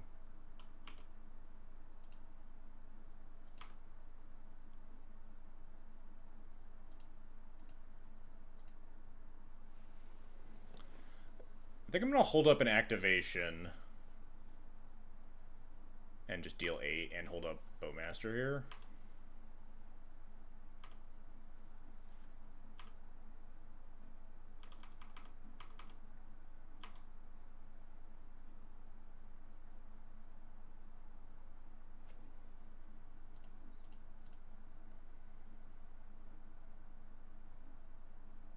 Sure.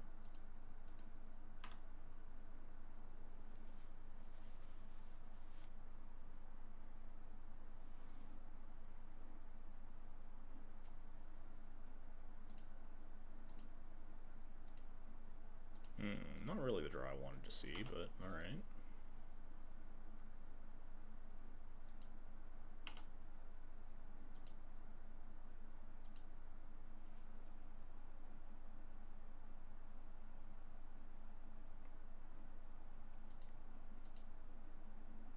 Oh no. Oh no. Name Wasteland, name Wasteland. Oh, thank God. What are he even scrying for there, Borg? Sure. Oh, never didn't have it. Let's go. As much as I kind of want to grab a Solitude with Overlord, I guess we're just settling for grab white card, huh? Could have cast Dauthi on 2. True! Perfect mana base. Alright, this hand is now just suddenly busted. Yes. I think I can hopefully fight through this, Dark Depths, huh?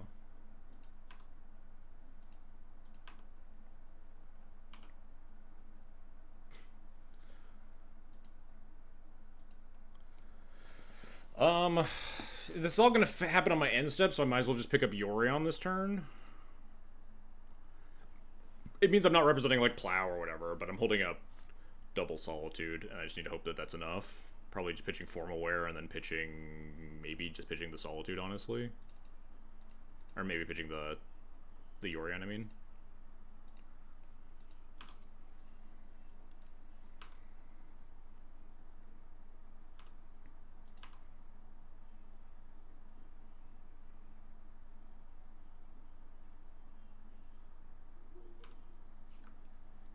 Four cards in hand.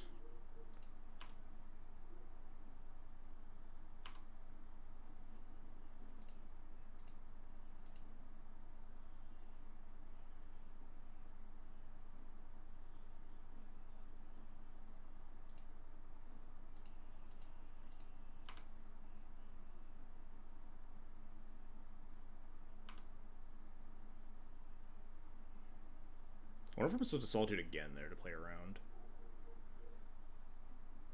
Something like second crop rotation or something like that. Sorry, for a world where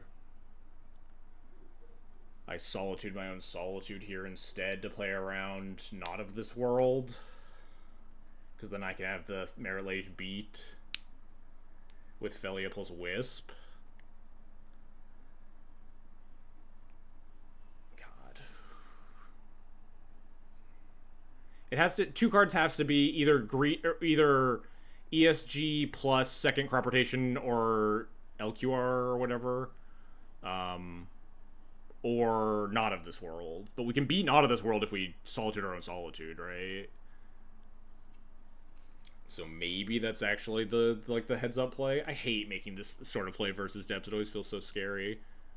If we get like Thoughtseize, suddenly we aren't beating the Not of This World anymore. But also his mana's like totally out of whack. Wait, we have 2. I have a third fucking Solitude. What the hell am I doing? We just have him like super beat. I have a third Solitude in my hand. He just wins. Nice. Thank God. Alright, we can play this third match relatively unabated. For some reason, I was only thinking about 2 Solitudes in my hand. I think at some point I looked down in my hand and it was 3 Solitudes, 2 white cards, and thought that I couldn't cast 3 Solitudes. And then that obviously changed as the game went on. Alright. His hand is pretty mediocre, but we'll keep it.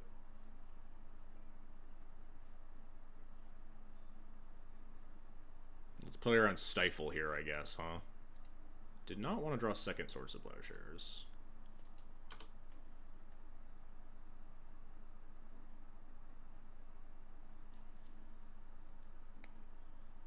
Gonna Spell Pierce me? Consign. Well, that's unfortunate.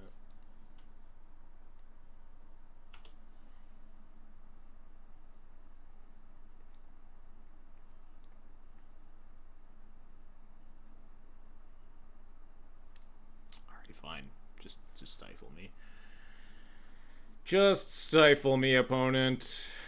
Like, we're not jamming here, it feels like. I feel like I just need to cast my spell. We're not like completely dead if this does get stifled. We have like another land, we can cast another spell, take some draw steps.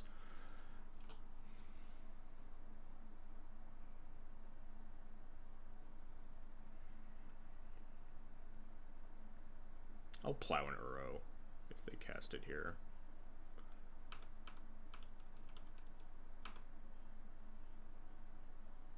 Or like a Flage, whatever. Alright, well, it seems like we're gonna die horribly.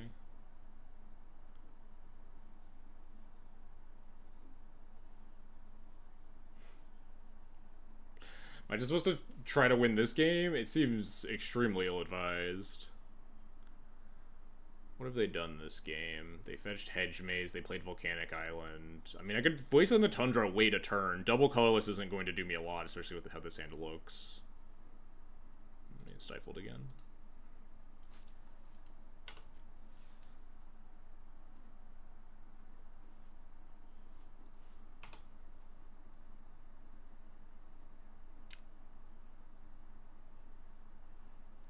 Alright, I don't think I can Wasteland them again, though, is the issue. The meta-breaking Yorion Stifle. Someone call Evron. he's missing out on the sauce. Alright, we'll get our Lion Sash dual-shotted here, I guess? I really don't think I'm allowed to Wasteland them a second time, as much as they missed their land drop.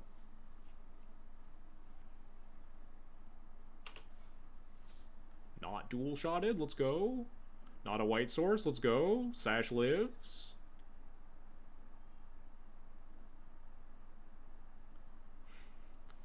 Alright, I guess we are Wastelanding them a second time. And maybe a third time here, honestly. I'm not gonna lie. It might just be Wasteland, fucking send it with the Sash and pray.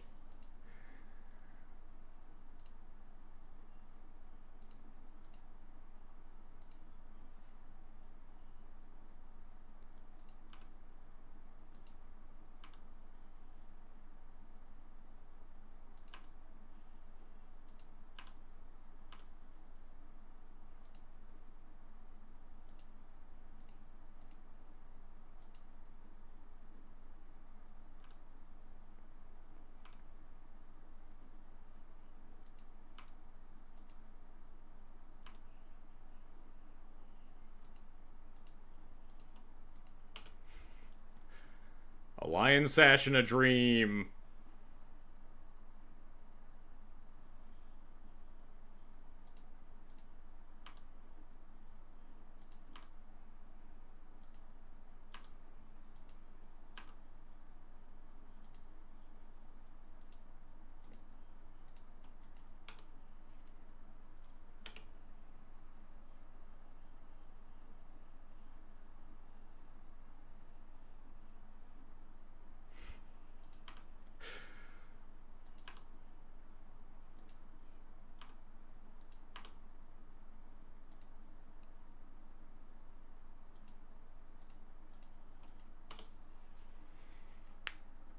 Some good, clean magic. Come on, Lion Sash, you can do it, buddy.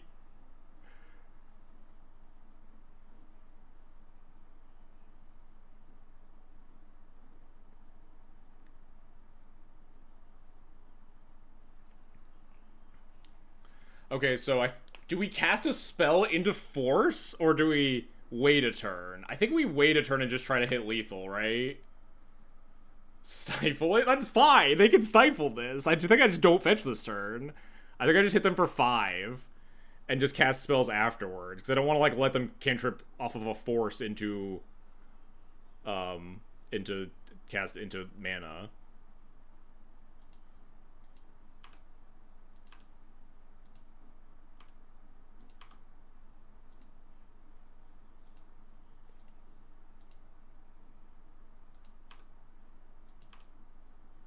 Force their own stifle. I'm not gonna fetch. I'm just not fetching this turn. I'm just gonna kill them. No, my sash. And then we get stifled, and then we're gonna die. It's over. Prismatic ending my sash. Tragic. Oh, we're not getting stifled. Let's go.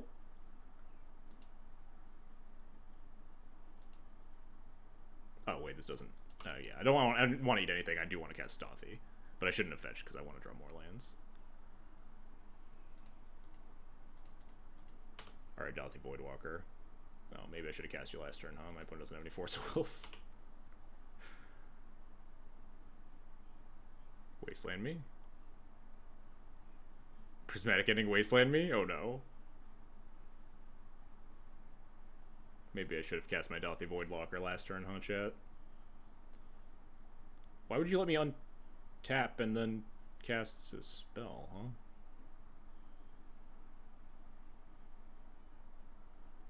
I mean, I'll take it. Hey, Meet MTG, thanks for the raid.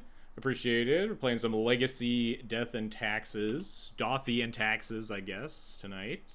Welcome, welcome. Playing in a league and also the prelim, mostly the prelim, which I didn't think would fire. So this is probably our last league match of the night. But we're also 1-0 in the prelim right now.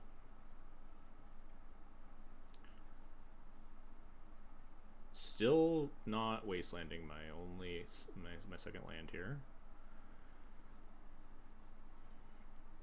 Want to know the prelim? Yes, we queued against Faulted Form when he was playing Depths. We did get extremely lucky, in fact. I guess we Felia here? If we Stoneforge, we just get wastelanded and we can't Cauldron them, right? My opponent has 5 cards in hand, so we're probably dying unless we draw a runner lands at some point here. So maybe we do just jam Stoneforge and try to rip another land. Because my opponent's, their deck is online now. We're unlikely to be able to limp across the finish line via, cheesing out these last points of damage. We do need to, cast our spells. Does that mean we try to Overlord here? To snipe the land drop? To hit one of our 3 creature lands? Or MDFCs? Felia plus fetch land is the last point of damage if we want to lethal that way. I think it might just be Stoneforge Mystic. We rip a land and they don't kill it. We can do the Cauldron stuff.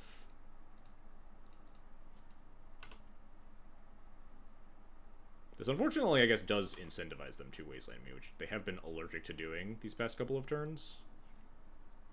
Oh, this also makes me discard a card, but I really don't feel like that matters.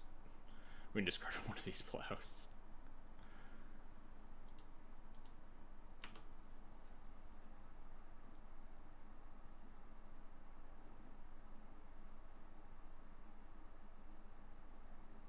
One mana. Oh, Flage, sure.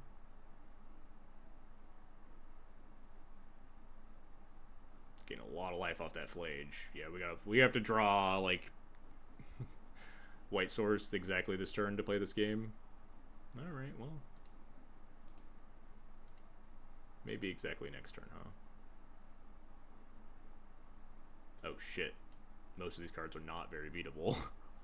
This one's exceptionally not beatable for what it's worth. So it probably just has to be 4th, but I don't think we're beating a lot of these.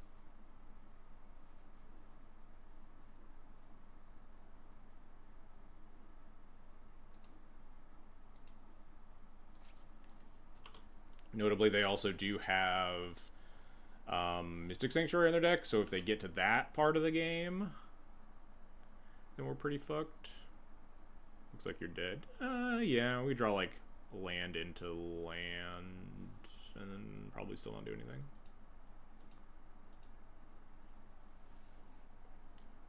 Wonder if I should have cast the Dauthi on, like, the turn that we were trying to play around Force of Will. I feel like it was right to not play the Dauthi, but I think that sequence would have ended up winning. Classic, perfect mana.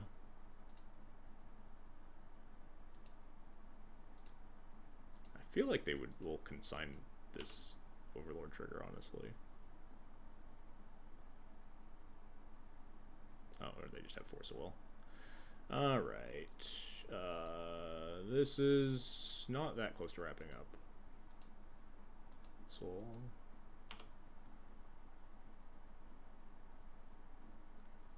as soon as they hit their next land drop, we do just lose, because then they just get back 4th, and then we die. They have 3 islands now.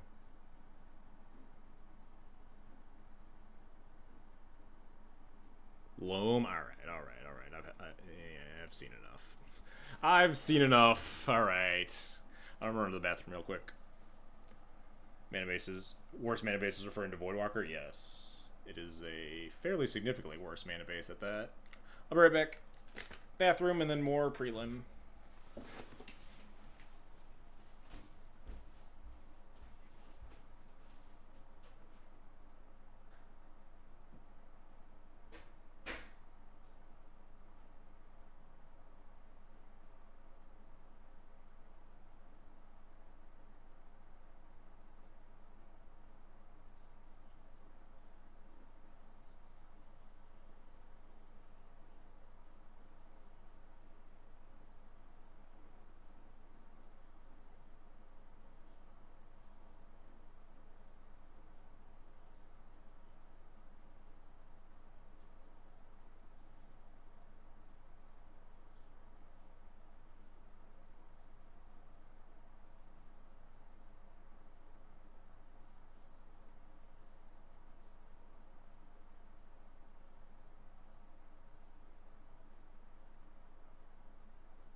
Alright. We're back. Their mana base seems much worse than yours there. Yeah, we maybe found the only person in the legacy queues with an uglier mana base than mine. Didn't happen to work out that match, though.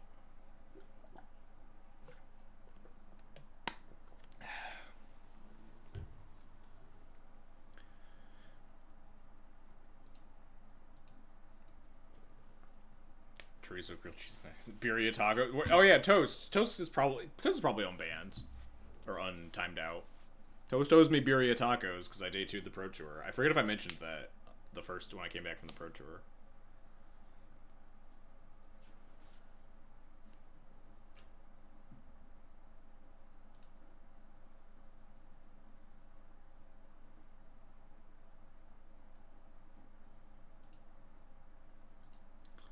But now we will wait. They're in game 2 still. Oh wait, I can like literally pull up. Harain is streaming. Let's see how he's doing. Let's just steal his content.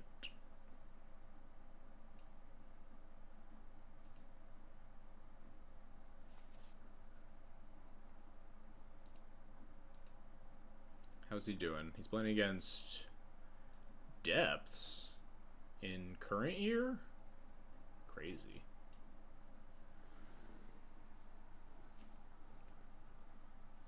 Opponents at 40 life. 12-12s are good, but they're not that good. You can't make birria tacos or he doesn't get them. But now I do. No, it was I think it's a pun, right? Like, because I don't receive birria tacos, I don't get jokes. But now I will receive the tacos, so I do get the jokes. See, I got the joke, and now I get the tacos. I guess it works doubly, because now Toast owes me tacos. Oh, he's dead. I didn't realize that. Alright, looks like we're just heading to the next match.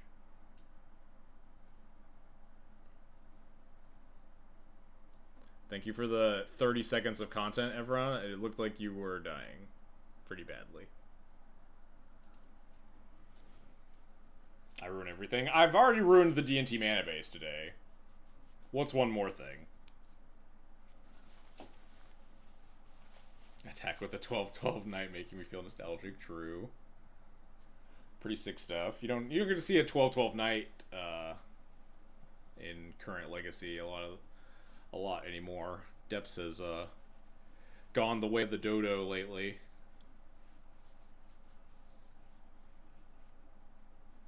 Alright, well, the 1-0 bracket not looking the most kind to us, if I'm being entirely honest.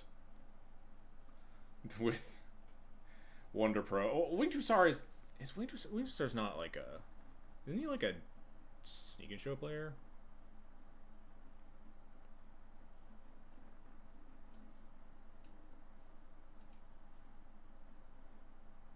Winged Star plays a lot of different stuff. All right, yeah, I was maybe only one scary matchup, and this is the Wonder Pro bracket. We will simply not play against him. Also, what happened was it? Everyone came into chat saying, "Can I break the gentleman's agreement to play a good guy deck to play Doomsday Fetchland Tendrils to win 50 subs?" And then he's just playing his regular like Stifle Knot stuff.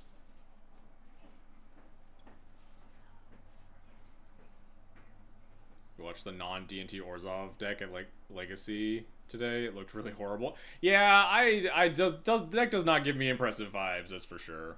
No, it's Winged Star. Right. I saw the W and got scared that we were playing Wonder Pro.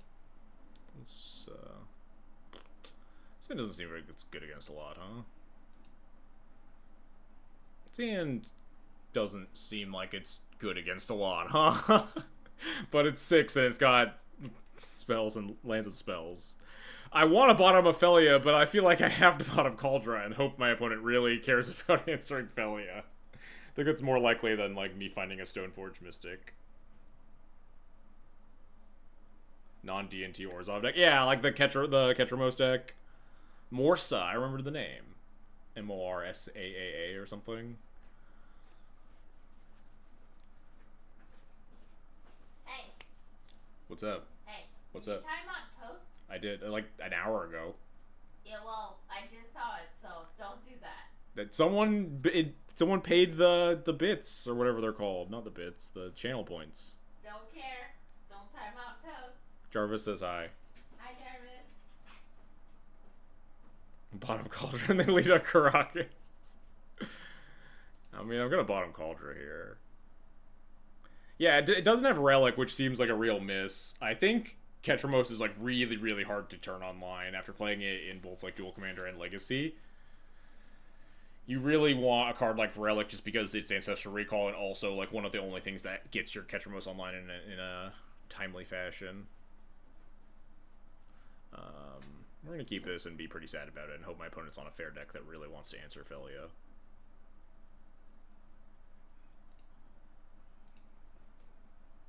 I think we also have to just top, like, any land, which is not great.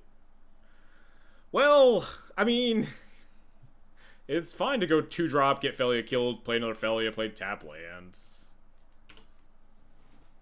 Gonna die if he is on, like, Sneak and Show or something, but...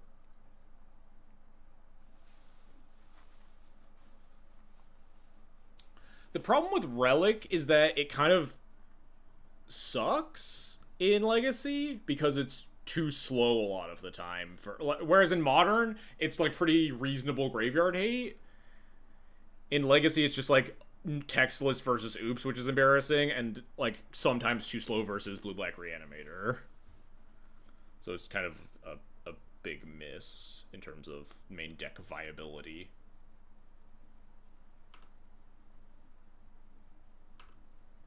Well, I hope that is blue-black tempo over there, I guess. Graveyard hit, yeah. Graveyard hit that gets days, loses to oops, and also does not beat blue-black on the draw.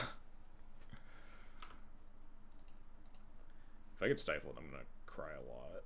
Just, I've had it up to here with stifles today.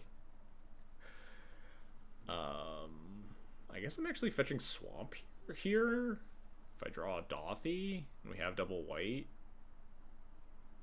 Mana-based considerations are much harder when I have Dauthi Voidwalker in my deck, huh?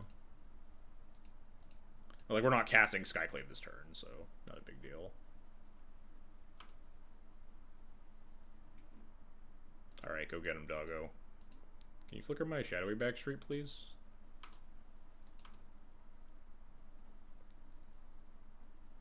Kill it, kill it, kill it, kill it. Damn.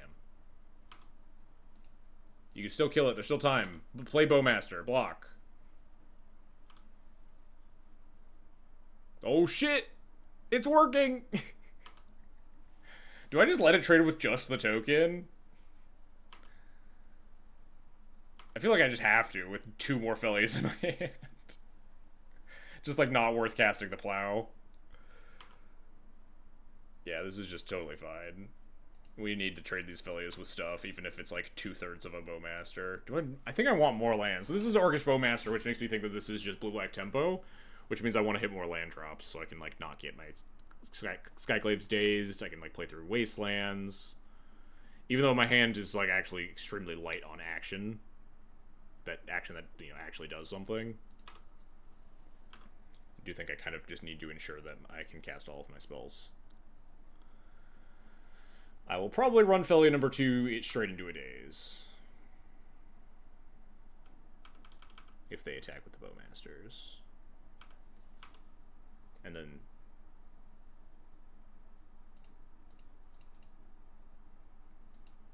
And then if they have second Bowmaster, that's fine. Force! Let's go! These fellas are so good! Everything's exactly how we wanted. Come on. Come on. Force it. Force it. Force it. Finish the force. Finish resolving this force will, please. I desperately don't want this Philia to resolve. Yes! Let's go! These Philias are so good! Oh shit, we're getting Kaidoed. Oh no, we have Skyclave, we're fine. Alright, everything's good. That force makes more sense now.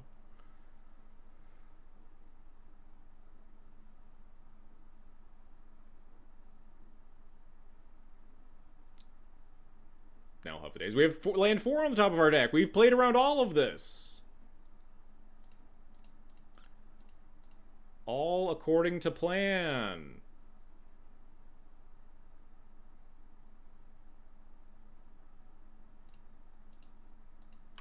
Second force doesn't exist. Not a real card.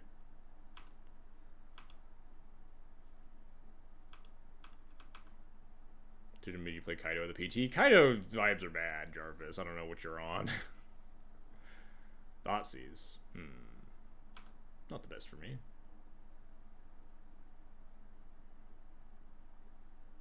It could be good, but like the card's vibes are like not respective to the deck that it's in. Pixie vibes were like pretty medium as it was. All right, we've expertly planned to have a playable hand versus Wasteland. Okay. Okay, it's not very good for me.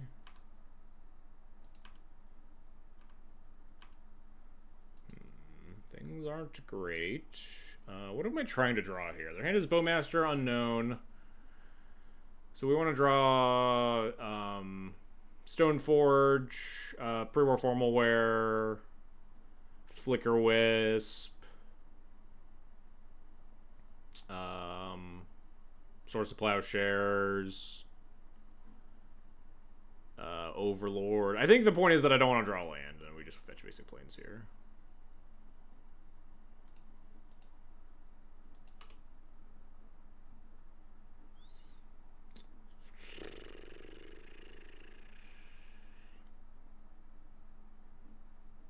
Sash is a 2/2. And then a 4/4. Pretty slow. I think I'd rather cash in the Felia to just kill the... or at least attempt to cash in the Felia to kill the illusion. And minimize the bleeding. Even if it then trades with some of a Orcish Bowmaster afterwards.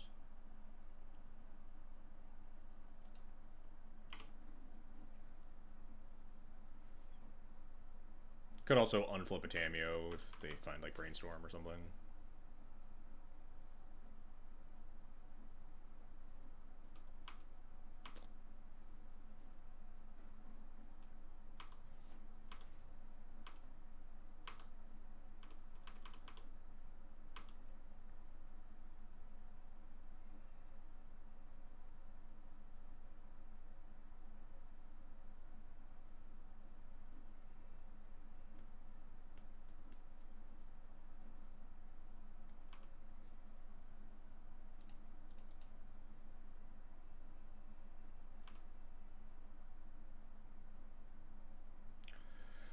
Yeah, I think we just kill the illusion, trade for some of a Bowmaster, play Sash.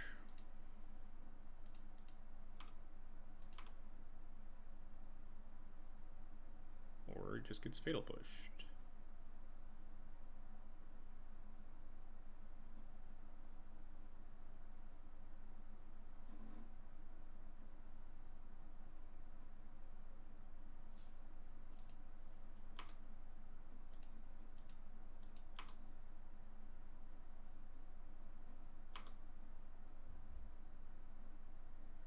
Bowmaster, blah blah blah, kill the Felia.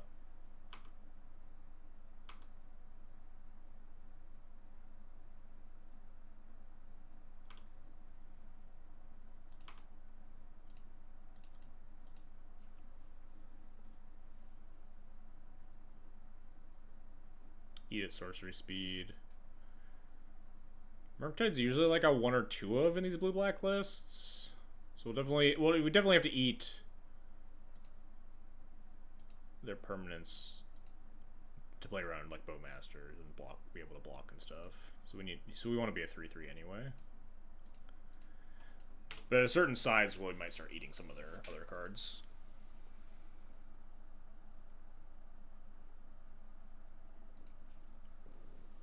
Increase the deck's consistency by playing the obscure P3K card Imperial Recruiter. Doesn't get Solitude, but does get Eidolon of Rhetoric. Interesting. Sounds like a pretty good one. Might have to give it a whirl. I have thought about like how many recruiters you want to play in like red-white, where you could feasibly cast Imperial Recruiter if you wanted to.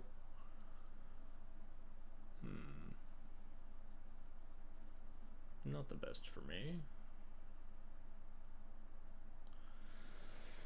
Not the best for me. I mean, it is pretty decent, but it's probably just gonna get like dazed or something at this stage of the game, huh?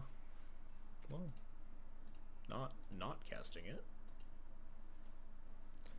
Don't know what I'm getting if this resolves.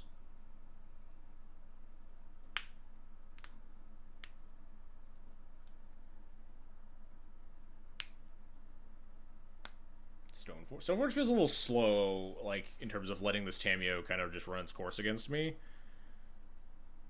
Thinking about if I just wanted to grab second Skyclave. But they draw 2 additional cards between this turn and next turn, like minimum 2, not counting for any cantrips. So if this doesn't get dazed, they could pretty easily still dig up a daze for a Skyclave if I miss on land. We could get Wastelanded again. Damn, I was kind of hoping this wouldn't resolve so I didn't have to think about it.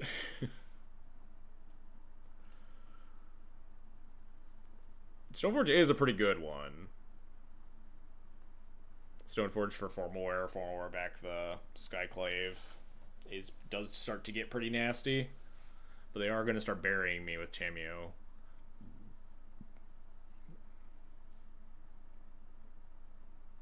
Is Bowmaster's crazy? I think it's a little crazy. Not the most insane, but...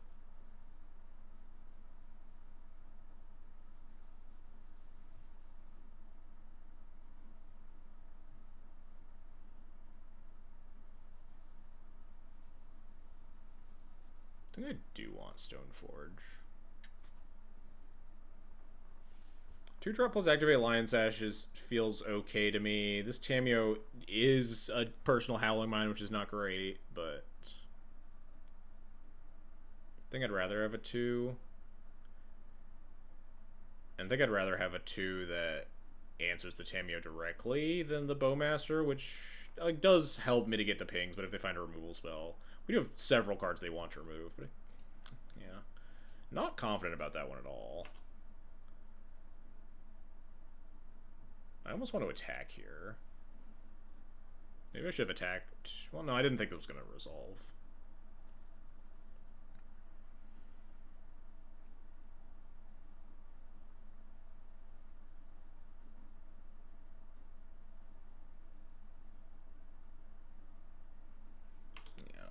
Attack here. Maybe that's insane. It's only 3 damage, and ideally we're spending our mana. The good doctor? What is even the good doctor in this situation?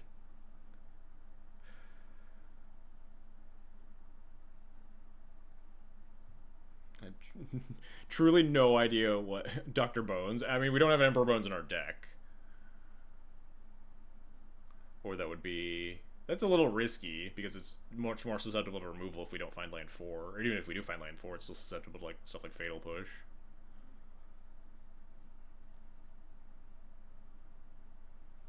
They did find Brainstorm, so they get to see a lot of new cards.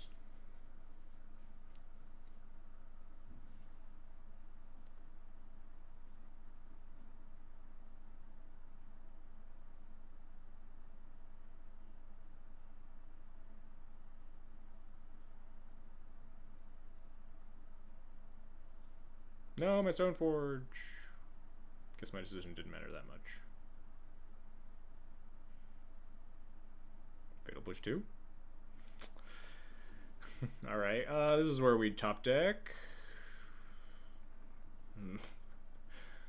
Not very good anymore, huh? Thoughtseize Fatal Push turn is pretty rough.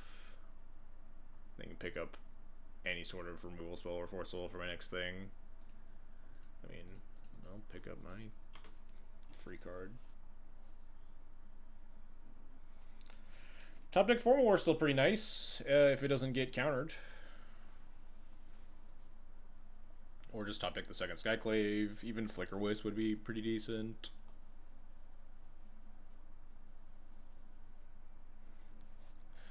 Rip all of my Felias. They'd be pretty good against the Tameo. Unfortunately, 3 of them are fucking dead.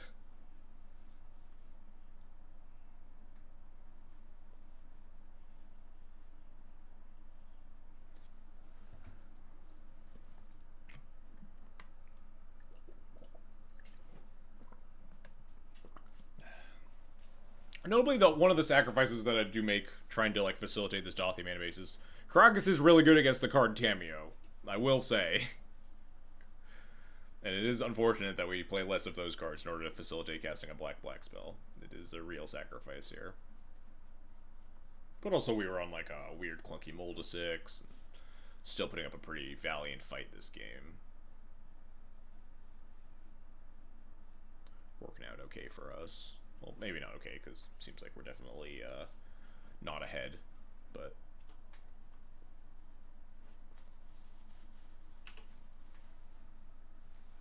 the question is, do they minus or do they just like gun it for the ult? I feel like a lot of Tameo players versus D&T gun it for the ult way too fast when they don't have protection for it. And then they just, like, it gets flickered or skyclaved or just attacked down.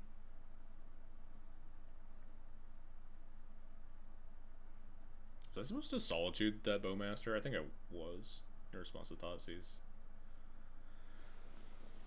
No way this Yorion gets there in time, right? It literally can't. It goes to 6, I draw land 4, it goes to 8, I draw land 5, play Yorion, and then it ults. Not that a 1 in play would do anything here. Just attacks this Tameo for 0.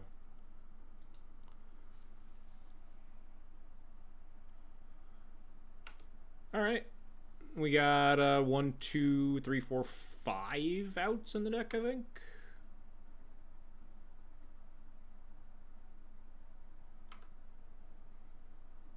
That's assuming they have literal nothing.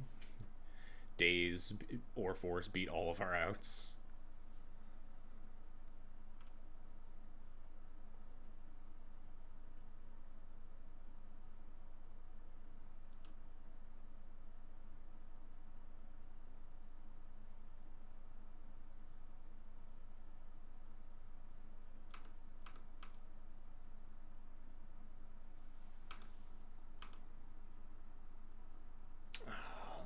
Would have been an out last turn.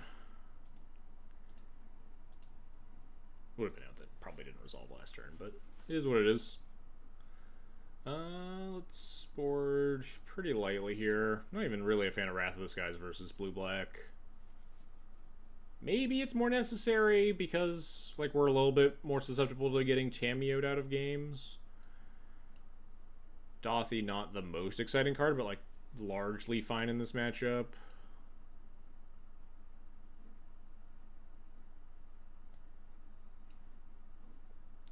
Would I rather have a Dauthi in my hand than a Wrath of the Skies?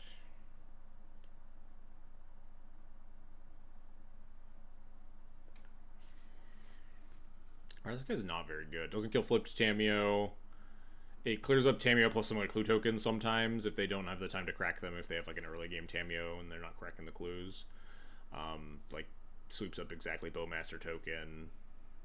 Doesn't really deal with Kaito or Murktide, obviously. I think I'm not super interested in it, honestly. Just run it like that.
Alright. Game 2. Down a game. Double Vial. Hurts a little bit, but we have like Vial into Tabland Vial. Got some removal spells. Hand seems fine. I was about to be really upset at, like, Shadowy Bacteria Double Vial, but we got these MDFCs.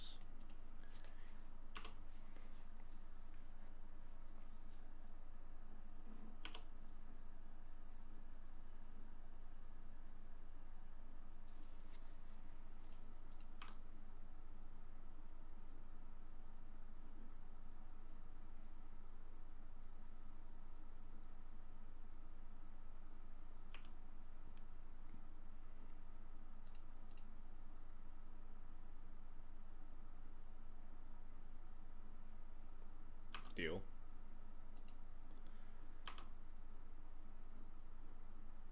Yeah, I don't really want that. This also, like, notably does guarantee Veiled Merc hit, which isn't always the case.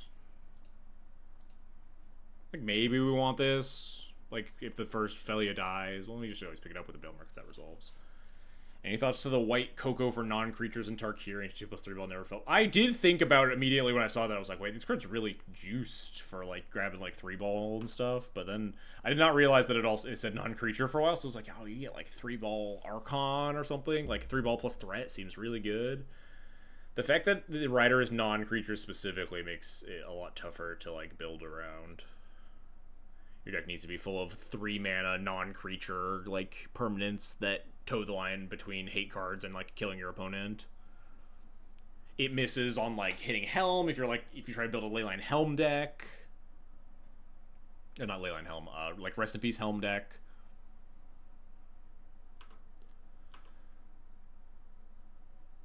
It's definitely got some stuff going for it. Seemed vaguely interesting to me.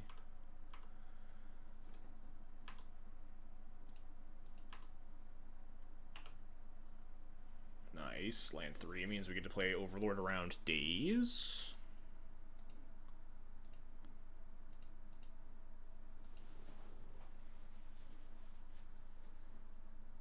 Force of Will. Alright. Valid. Force of Will pitch Kaito. Pretty nice.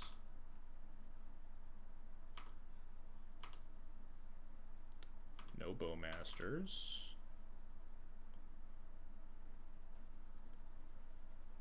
Thoughtseize.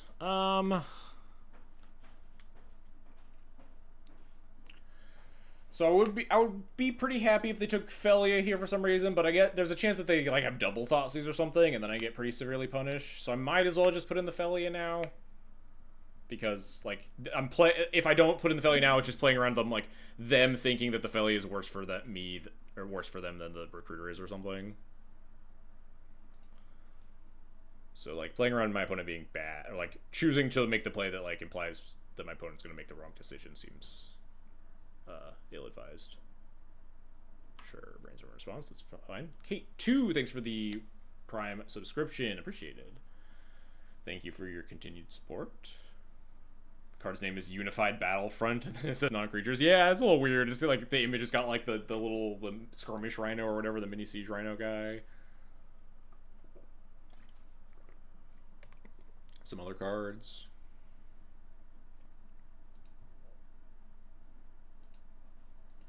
And then it does not put in creatures. A little weird.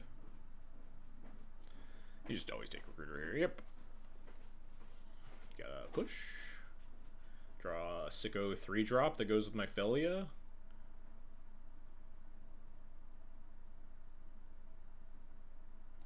Load up on like Nettle Cyst, yeah, could be. Or you have to go the other direction, be like full prison and be like Ensnaring Bridge, 3-ball. The list of white cards, like maybe like Crucible of Worlds, Wasteland Urza Saga, something like that. Is it really the Guardians of Thraben with no Thalia in the deck? The Guardians of Thraben is more than just Thalia. Let's be respectful in this trying time.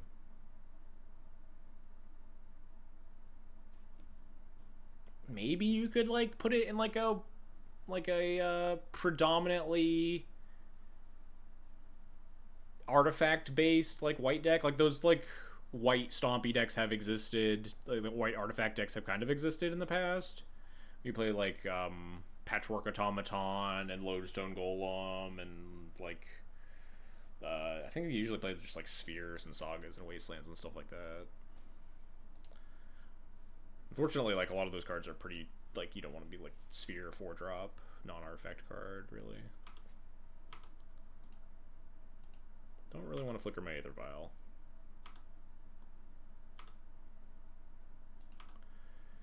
They're down to 1 Thoughtseize, and we already have a pretty good card in our hand. We'll just pop Yorion, fetch a Surveil.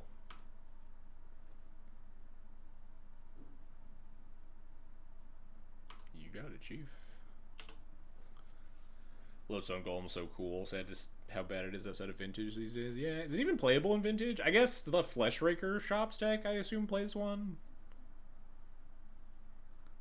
That new Shops pile.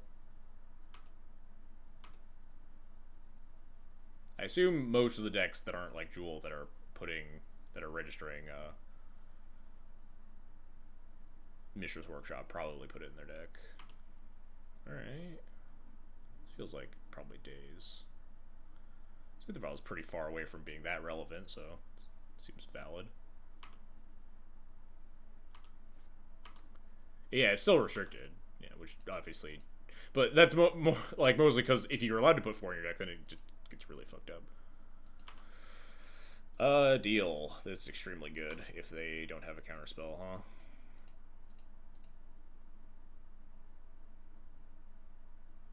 Oh, they're so fucking dead.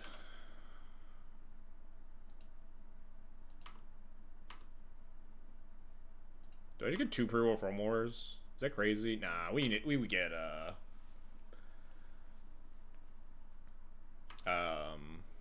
maybe I should have gotten Sash and cast it here. I think I just want Formalware plus Phantom Blade.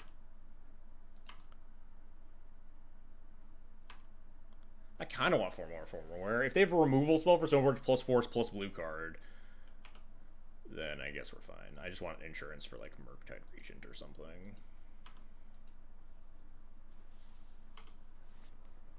Unidentified hover ship will have its time in the sun. I mean, you could just get like any O-ring effect. You don't need that one, right? Unless you really want to go in on artifacts specifically.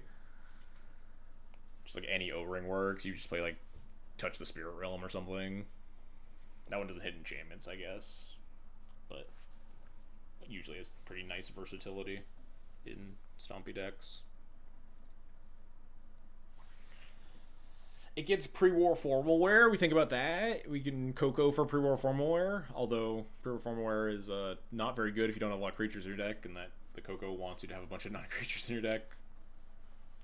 Who knows?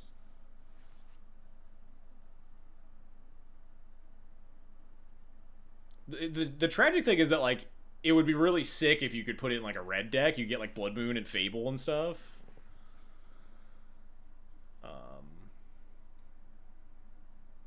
I guess I just Formalware back Recruiter and attack with Felia or something. I don't really see a lot of ways that I lose this game.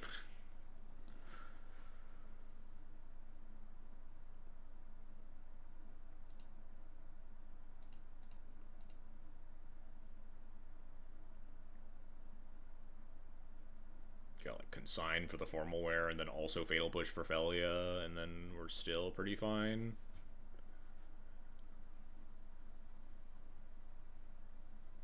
Gideon of the Trials. Yeah, if we think about like white planeswalkers, you get like Dovin Hand of Control for like that's like the one-sided sphere of resistance style effect, right?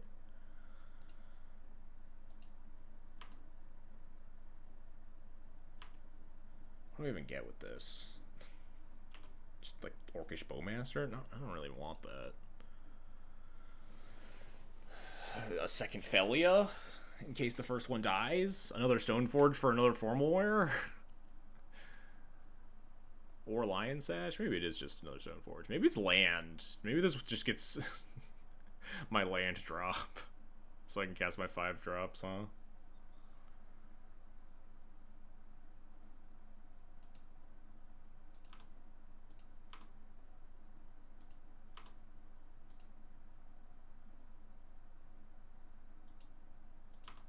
Yeah, if they like consign for the return trigger on the formal wear, that's fine.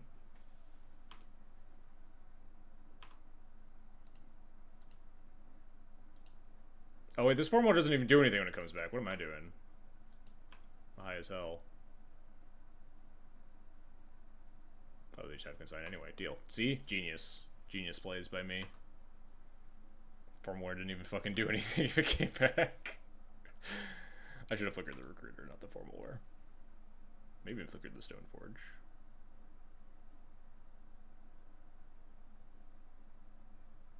Value, yeah, the game's over.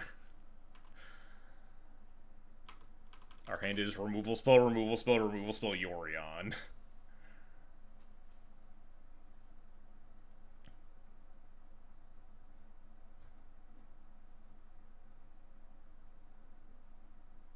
Yeah, there we go. Alright.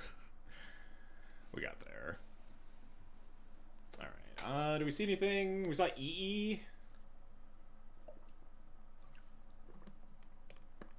That's about it. We saw Baleful Strix, notably. Card that makes sense with, like, Kaito. Makes sense in, like, a bit of a grindier matchup, especially against, like, Felias, where they want to be attacking in. Things that trade with it pretty readily. Just thinking about this Wrath of the Skies again. Feels like it would be too clunky, I think.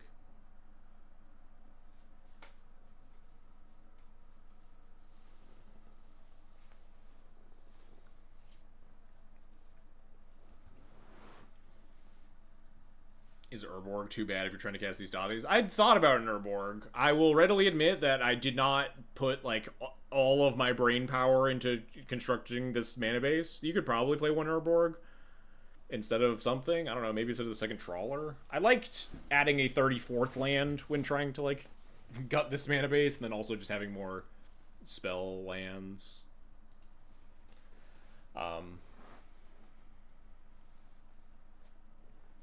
And Urborg maybe goes somewhere, but having another land that didn't tap for white wasn't, like, I wasn't the most keen on it. We'd probably start cutting, like, a fetch land or, like, the 4th scrub at that point. Or, the Trawler, like I was talking about, and just playing 34 lands anyway with only, like, the 2.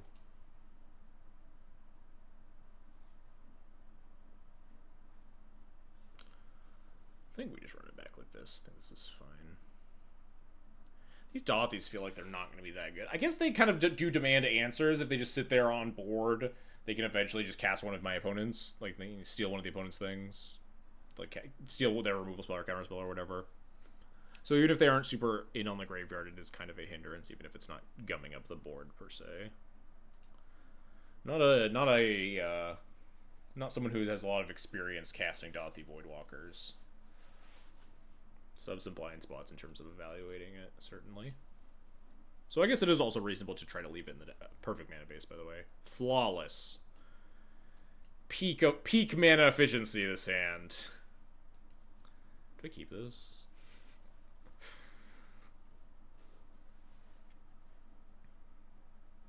Probably not, huh?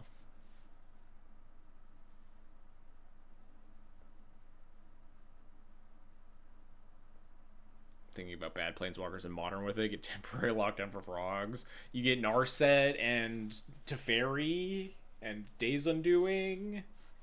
You can even plus the Teferi to cast it at instant speed like regular Coco.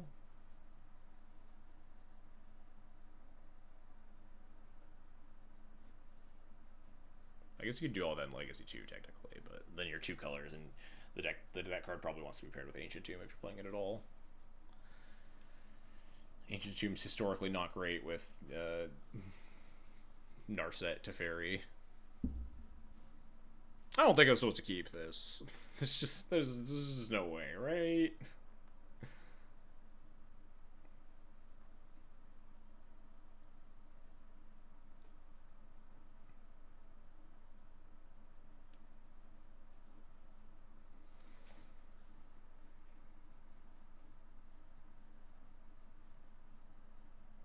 Problem is that, like, Plow isn't actually that good versus blue-black.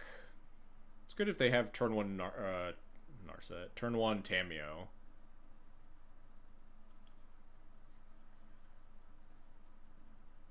They mold to 6 as well. I think I just need a mulligan in this hand. There's just no way I'm allowed to keep that, right? Alright, yeah, this hand just functions way better. Every time you think about a hand like that, just say to yourself, London Mulligan's broken. London Mulligan's broken. London Mulligan's broken. And then you shuffle your cards back in your deck, and you draw a new 7, and then the cards are just way better. So often. And sometimes you'll draw your next set of hand cards, and there'll just be no lands. You'll be really upset because you did the whole, like, borderline 7 into unkeepable 6 and be sad about it. But, like, I think London Mulligan's just busted. Bottom Dauthi? Dauthy's castable here, but, like, Dauthi doesn't pitch to Solitude, and this hand might just want to be, like, Felia plus Stoneforge and sashes my Solitude pitch card.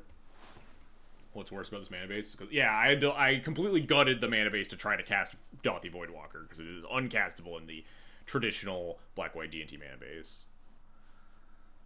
So the mana base is, like, kind of heinous.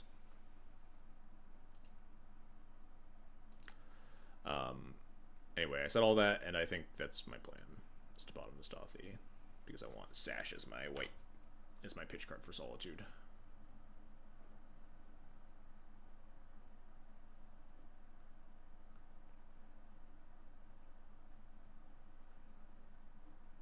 I will probably Solitude a Tamiyo. Yeah, probably. Yeah, definitely Solituding this Tamiyo, huh?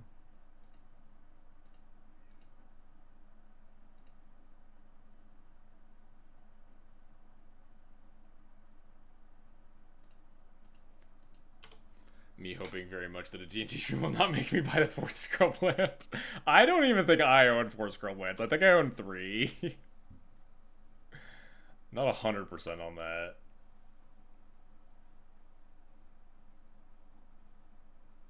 I also, like, again, I can't not reiterate this enough. This mana base is by no means flawless. This mana base could probably easily function off of 3 Scrublands. This mana base was made by me, someone who is very bad at building mana bases. If you're good at mana bases and you want to crunch the numbers and, like, fiddle around with, like, the fetch land fetchable ratios and all that, you want to do all that, just fucking send it. Godspeed. This mana base was built off of vibes and a dream.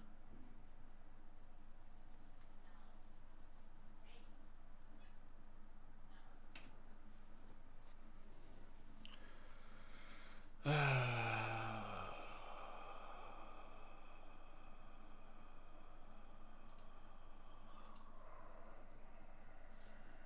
think we should go here.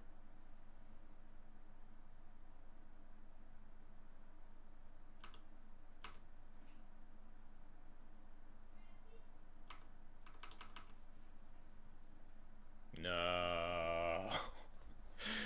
No. Man, they always have it when you don't want them to have it, huh?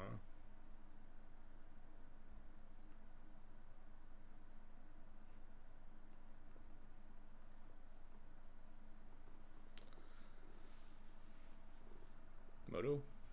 There we go.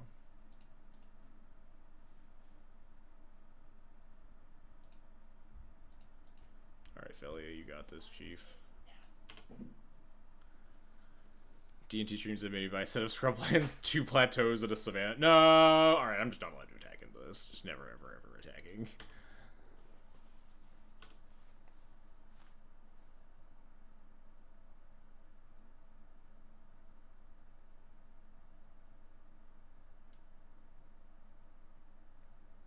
Borrower? Just casting Bowmaster anyway? Yeah, there we go. I'm not that stupid that I would do that twice. I mean, I literally only did it the first time because we had 3 Felias and we were actively trying to cash them in for cards, which ended up not being a great play, but is what it is. Deal.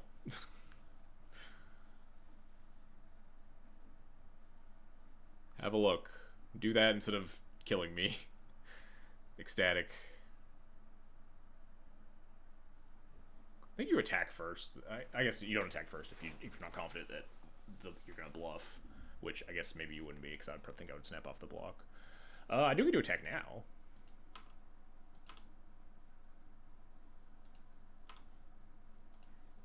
Get fucked, Orc Army token. This was, I guess, maybe a little bit dangerous against Kaito. Oh, shit. Oh, this is fine, actually. I still don't care about this. If they want to turn Consign plus all of their Bowmaster into a trade, fucking deal. Not scared of Kaido anymore. If we draw one land, we're online. My opponent has 2 cards in hand.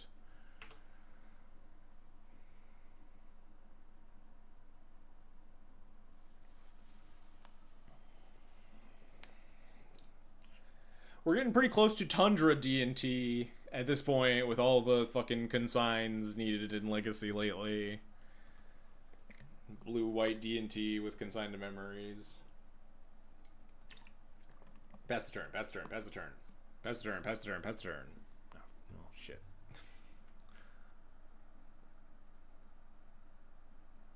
Brainstorm before blocks, right? No, they cast Brainstorm on their own turn.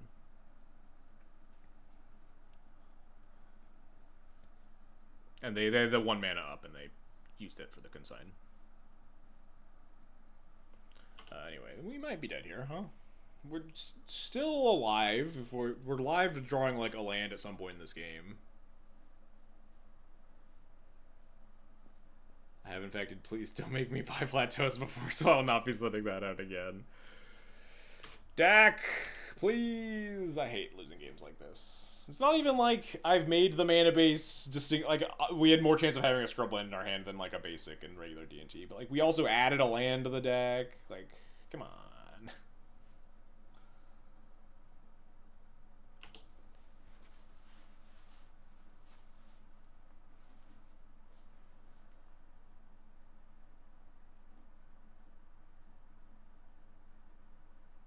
Token Ponder? Nope. Oh, alright. We're in it. 5 cards in hand. Alright. We got plenty of time here. I mean, is it just like YOLO Overlord Solitude?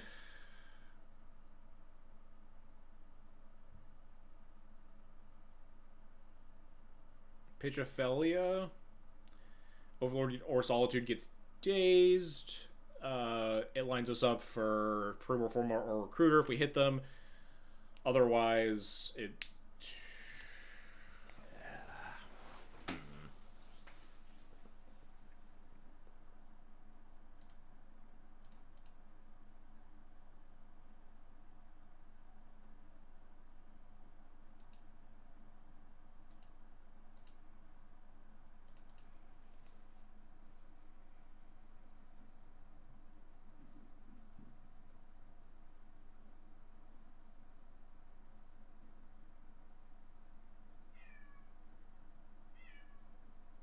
Yeah, alright, this is fine.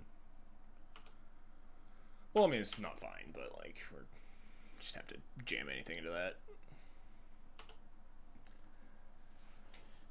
Formalware only gets back Stoneforge or Felia, so we recruit Solitude if we hit land. If we don't, we just play Stoneforge for...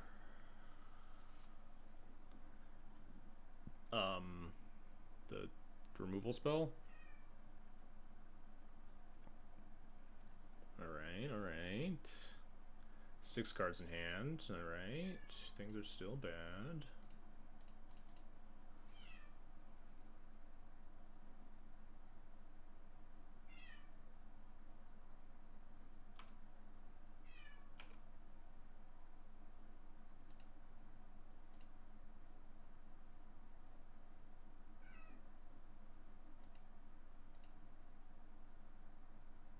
Maybe I'm supposed to do this in their on their upkeep.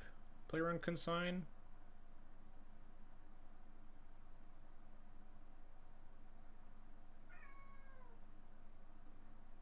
Just daze.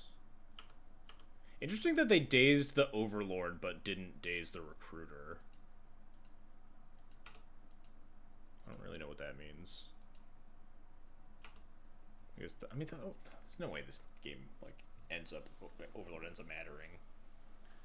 Yeah, they wanted me to pitch a card, but like the Overlord Solitude line was like pretty face up.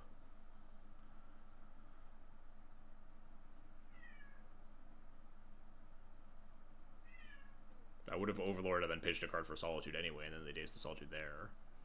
Which is why I was confused. Murktide? Bowmaster. Formalware. They know about this Formalware, don't they? They do. Maybe they have another Force of Will?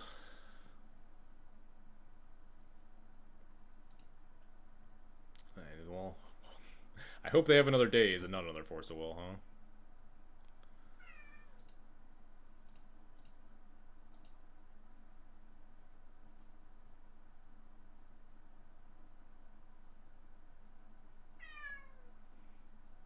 Maybe I should have seen this coming and double spelled this turn. Force will pitch Daze, never mind. Just had it all.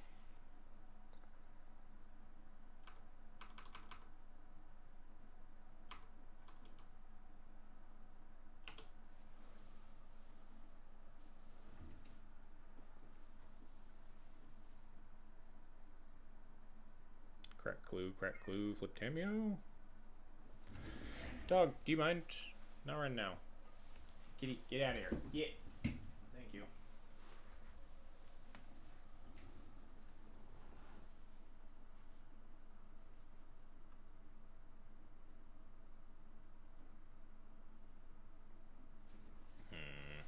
Five cards in hand, huh? Stoneforge definitely has to go get the second formal wear. If I jam the second formal wear, knowing that they have 1 Daze left in their entire deck, formal wear doesn't like actually answer the Tamio with any sort of. So I don't think there would be a real reason to jam the formal wear. I'd rather play the Felia, because the Felia can also help try to answer the Tamio, and then the formal wear is uncounterable after that.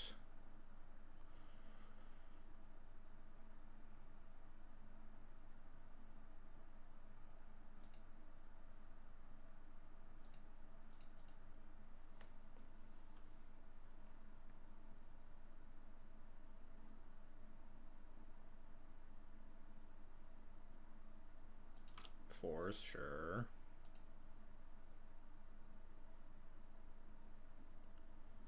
Force pitch ponder, alright.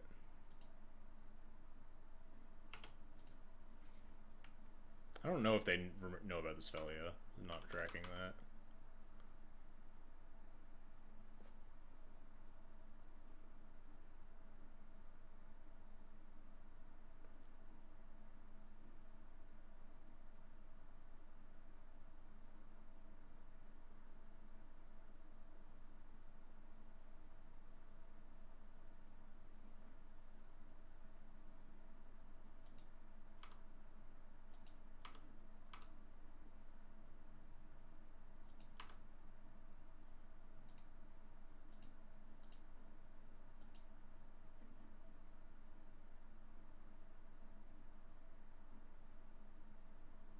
Did not play around third Force of Will. This was kind of on purpose, though, because I wanted to wait to see what the Tamio did.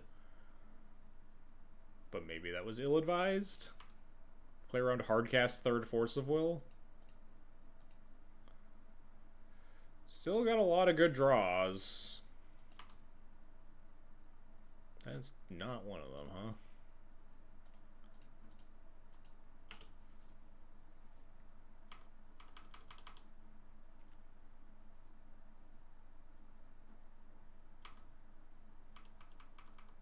Now we have a lot less good draws, right? We have exactly Wisp, Solitude, Solitude, I think.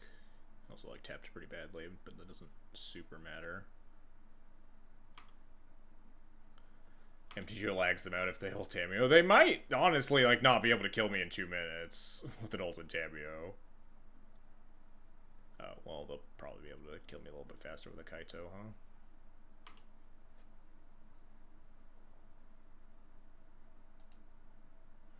I want to just plow this Orc army to take 1 less damage. See if that's where this game gets us.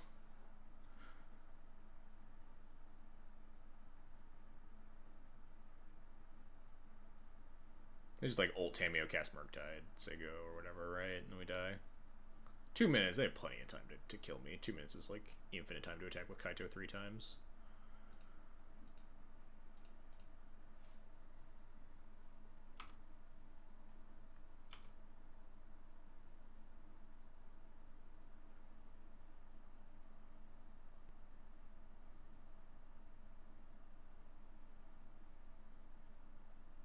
I don't know, I'm sitting here like thinking about this, like these are, I have good decisions to make here, and I'm not just like totally dead.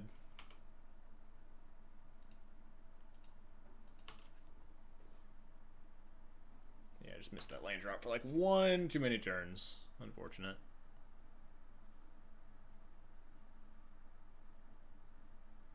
It's like double Bowmasters the Stoneforge. Just like don't even ult the Tameo. Just like pick up Force of Will or whatever, attack me for 5. No, okay, sure. Oh, that ult was fast. I guess they only drew like 16 cards, huh? Not even that many.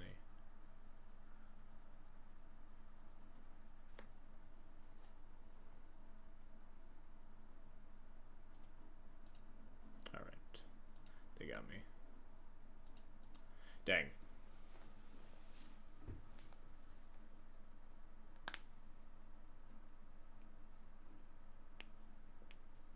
Close match. Definitely like a reasonable chance that like the Scrubland in our hand could have been a basic, or but it also could have been, you know, a Caracas or something that would have also gotten wastelanded, and then we would have got stuck on one land. So it's hard to say like how much our mana base was a problem in that game. But like the mana base is more vulnerable to getting wastelanded versus the tempo decks and like losing games that way. That is an objective fact.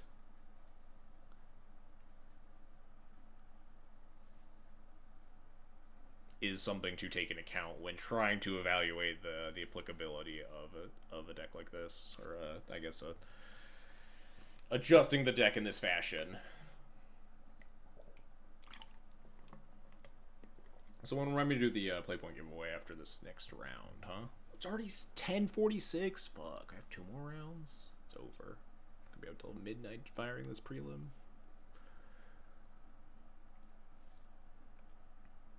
Somehow still in the Wonder Pro bracket. If we play against Wonder Pro, do we just like concede, go to sleep? Probably not. I gotta make content. Last week's was like Legacy or Dual Commander League not firing. I played like 3 matches of Real Magic, and I played them like pretty badly too. So gotta get back on the content grind. Dip my toes back into Legacy a little bit. Reacquaint myself.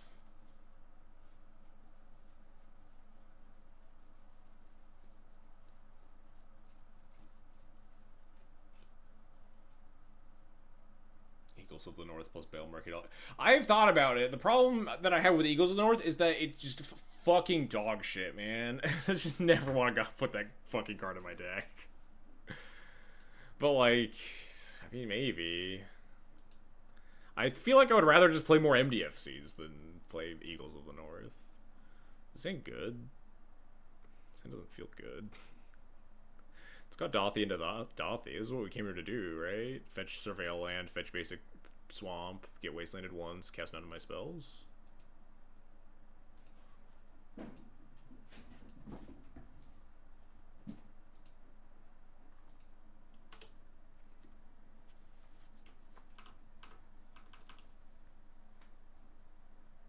I don't want to put a 1/1 counter on my Stoneforge. It's like, what card are we even talking about? Eagles of the North doesn't even put counters on stuff. Just like +1/+1 in first strike to your team, I think. Or are we talking about like putting the Aether Spark in my deck? It's a whole different can of unplayable worms.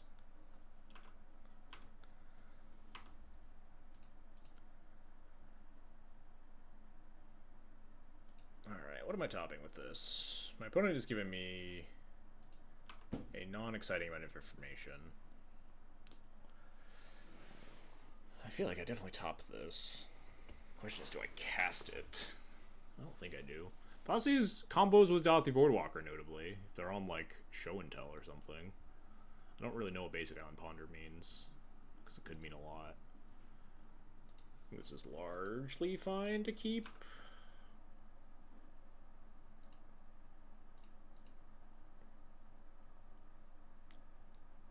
We're talking about Idyllic Grange? Alright, yeah, we're just not even in the same zip code. I would put 4 Eagles of the North in my deck before I played a single copy of Idyllic Grange, and I would still not put an Idyllic Grange in my deck. Triggers Emperor. You're not the first person who said that to me. Classic black hand. What's happening here? This is just tempo?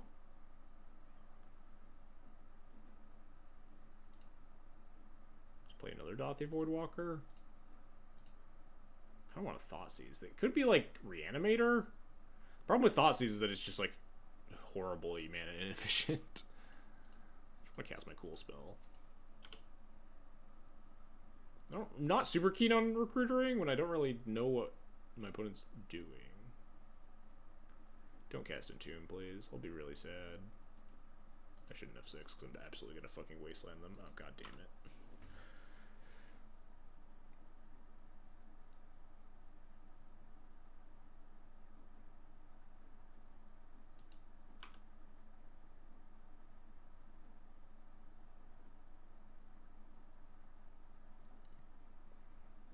Oh, this is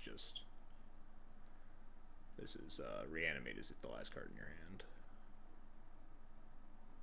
I mean, I pay for it. I don't have anything else I'm doing.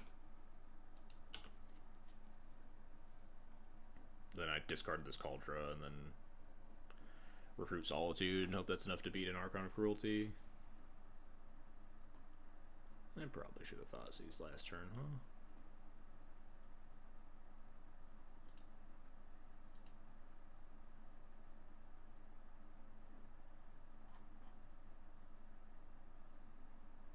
Formal War back the Dauthi.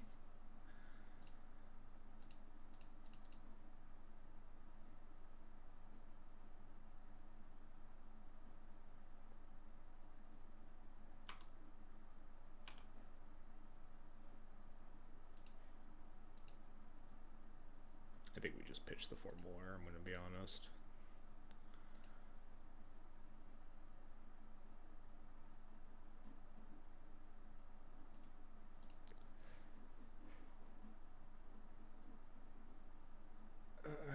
I really don't want to play it. My morale is phenomenally low. But, like, we aren't dead. We're just, like, 95% dead.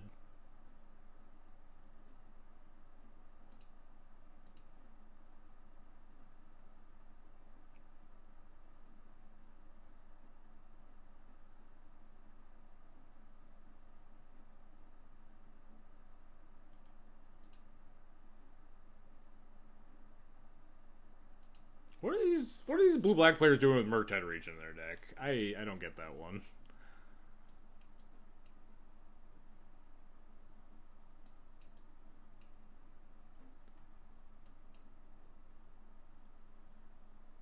How the fuck do I sideboard versus blue-black in 2025, huh?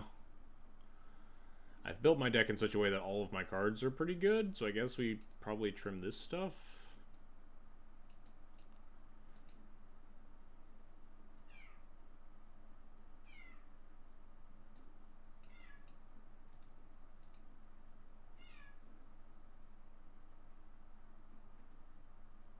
Once you knew what they were doing, making Orvar a 3/3, imagine if you had recruiter for it there. I don't think that would be at all playable, but it would be funny. You could have said any stat line on Orvar, I would have believed you. 3/1. You could have said, like, we should play Orvar so we could recruiter for it there because it's a 3/1. Yeah, I would have been like, yeah, sure. Yeah, that's a play that you can make.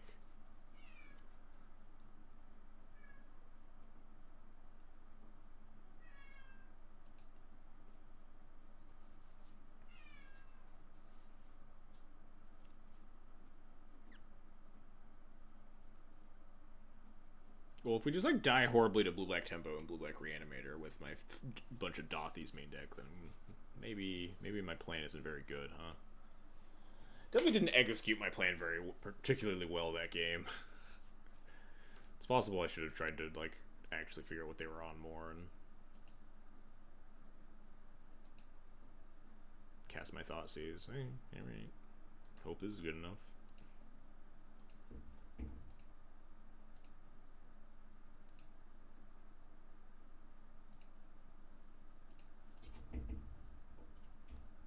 They should just make a Painter that makes all toughness too. I mean, I guess Painter's implying that it also applies to cards in your deck. Not something that they have done. But there is that one green-white one. Hang on, there's a cat trying to get into the closet. Beat it, kid. Hey, get out of there. Get out of here. Go bug your mom or something. Get. Shoot. She'll scream in a minute and throw herself at the door repeatedly because I closed it now. Well, there goes the plans for my one-lander. Land, easy. Oh, alright, we take those. Okay, has redeemed Let Dog back in for 20,000 points. You are the worst.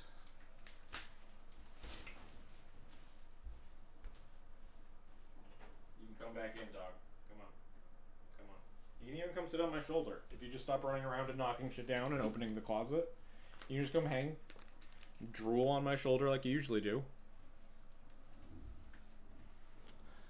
Am I casting Lion Sash here? They should change the characteristic to fighting ability rules. Yes, I agree. We should be allowed to recruit her for Barrogoyf. I wanted to recruit her for like Pyrogoyf and the Red Splash so bad. She's screaming at I opened the door. Alright, anyway, I'm trying to think about if I'm supposed to cast this Lion Sash into Orcish Bowmaster, how much I respect my opponent, and I don't think that they should have Orcish Bowmaster in their deck post board. But they always do. I think I am going to cast it. You redeem timeout? Wait, isn't the timeout 10k? Do I have a different timeout command? Or did I really make it that cheap to timeout?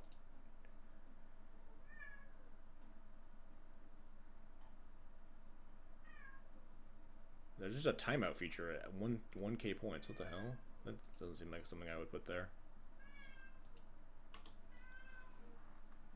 I mean, if you want to be timed out, though, I guess that's fine. I'm ready to get fucking Orcish Bowmastered, because they just always do it. Why? Stop boarding this card against D&T. It's so fucking bad. They always have it. Every time. Can I draw 2-drop? No? Cool.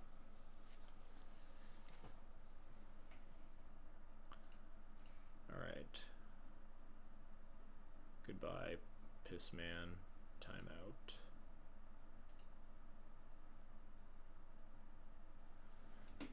Pain to get timed out. It's really reminding me of like 2015 Hoogland. Yeah, I didn't even know that button was there, that there's like a regular timeout button. And then they're gonna crack the explosives and kill my Aether Vial, and then I'm gonna like die in 8 turns to fucking Orcish Bowmasters and get my 3-drop. Dazed. Cry about it a lot.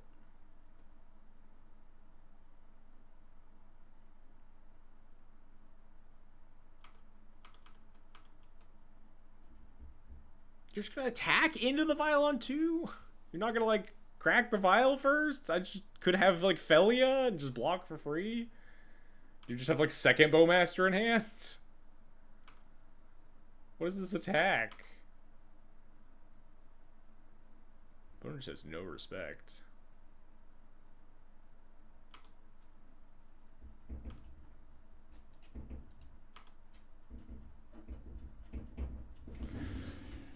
Cut it out, please, kitty. Get out of here. Get. What's your problem? I'm legally not allowed to close the door on you because someone paid to let you back in.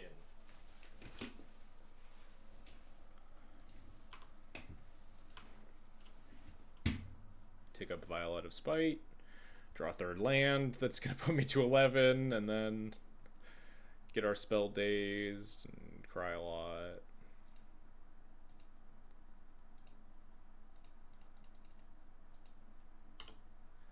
How many channel points to let piss back in? I don't have that as a redeemable, so I think I just want Stoneforge Mystic here, honestly. Blocks this shit and gets me like Formal Wear or something, and is 2 mana in case I get wastelanded or they find a daze or something like that. Compare with the Path to Exile if they make something. I think I will also block their Orcish Bowmaster with my Recruiter of the Guard. I'm not 100% sure on that. I think I do want to keep my life total high, though. With double A line in play, it feels like the only way I realistically lose this game. Well, I guess I'm not blocking with my Recruiter of the Guard, huh? Why do you have 2 Argish Bowmasters in your deck? I'm gonna lose to them, huh?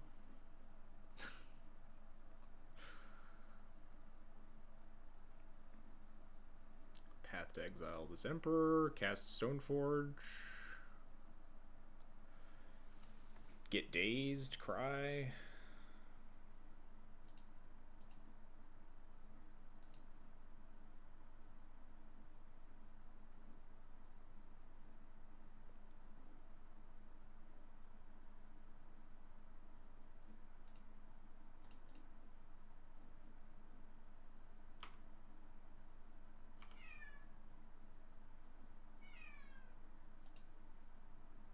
I think I play this. 3-1 not looking at its best. I can Flicker Wisp out a 3-1 if I want to. Might be better to Flicker Wisp out a 2-2, but I think I just want lands.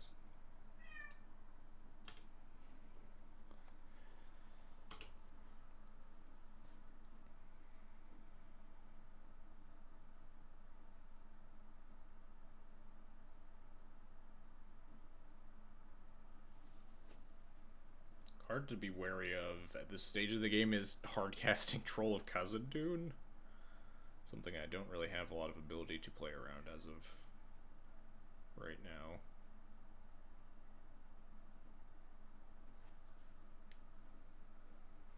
That was Wasteland for my black source, or my second white source, I mean. Oh, no, they Wasteland Boggart Trawler and then reanimate my Boggart Trawler to... Oh. So I can't formal or anything? I'm gonna cry.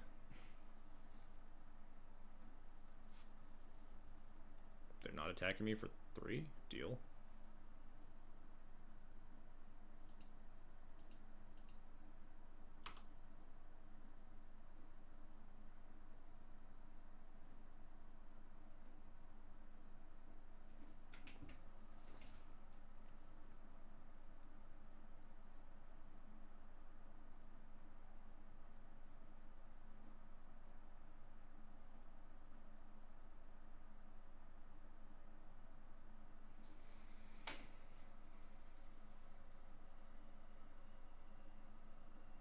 I just Flicker Wisp.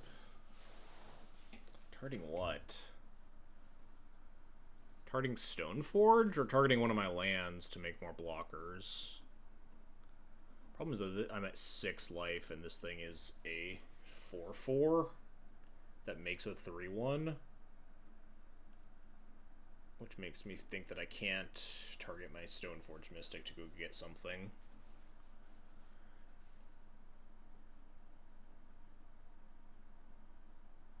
And then I just want a blocker instead. So I just make a 3/1 then. 2/2 blocks 1/1's better, but it also takes away my second white source, which could be a problem. Assuming that they have all of this. This is 4. I need 3 blockers. Block, block, and then block, and I go to 1.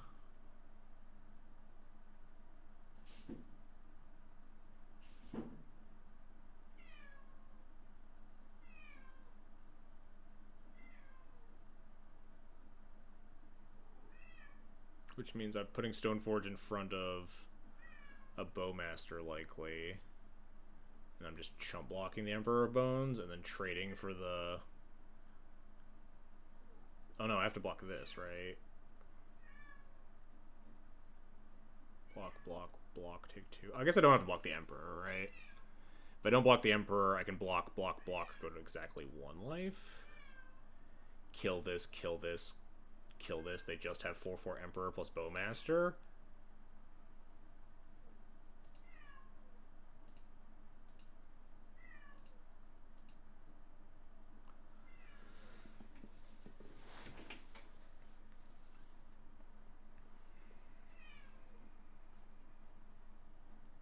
all that thought, and they just have 4 solo Murktide region. Sure. What a frustrating game, Jesus. I think I'd like literally end up losing this game because I cast Lion Sash into this Bowmaster. If I just don't, then the game ends up fine.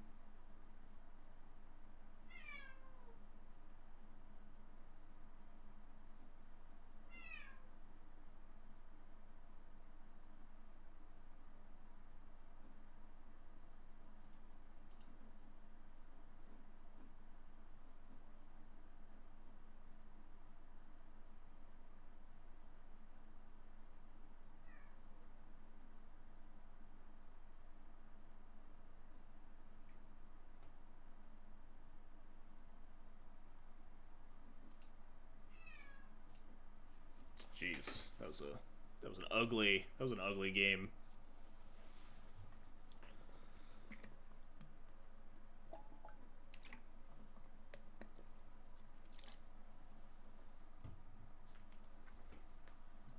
Well, let's run the giveaway. Maybe we get the bye and I get to go to bed early. Maybe we play another match. We'll find out. Let's run the giveaway because I also need to really go to the bathroom again. Alright, what was the last giveaway code? How many of these have I given away this month? Just one, I think? Yes. Alright, what's the buzzword, chat? What is our giveaway word? 4th Scrubland? Maybe Dauthy's better, huh?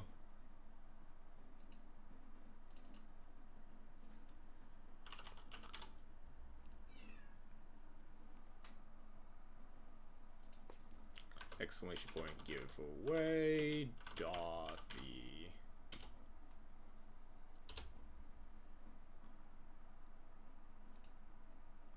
Alright, type Dauthy's in the chat. Get your chance at 120 play points, courtesy of Daybreak Games. Shout out to them. Type Dauthi in the chat. Says so on the screen. I'm going to run to the bathroom. We have they're in game 3 over there, so we're about to finish the last match of the prelim here. I will be right back.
decision of locking Dog in here with me, so she stops being annoying outside the other door in the hallway. So Dog is locked in here with us. Get your Dauthies in, chat, everybody.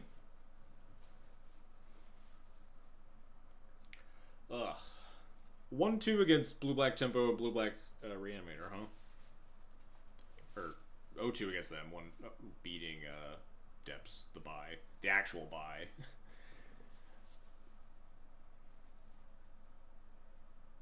We had a very close game against Blue-Black Tempo that I don't feel that bad about, but like that.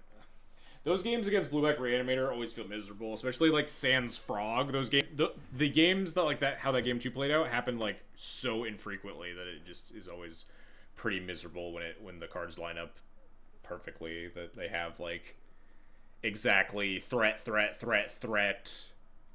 force of will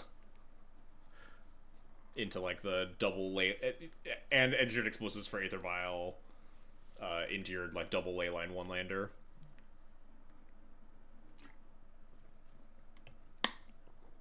Oh dang! I should have ended the giveaway before Fish Duggery got untimed out. I didn't even think about that. Wasn't even on my mind. But I guess you're in. Everybody say I had a dog.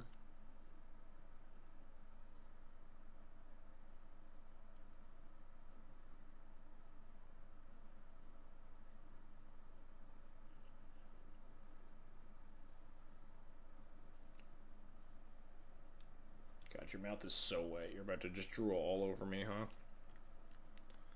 That's what you're gonna do?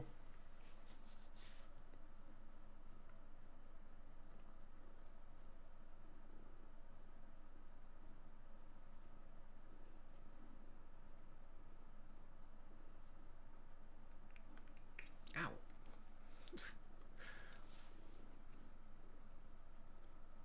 Little punk.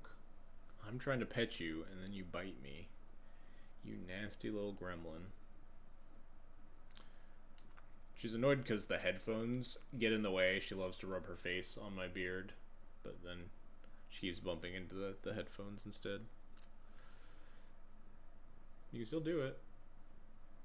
You can turn my head for you. There you go. No? Not in the mood? Ugh.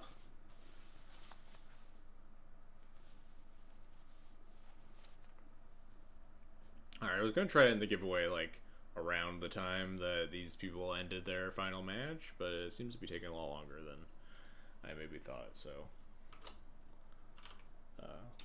exclamation point, giveaway... The Miriam! Congratulations.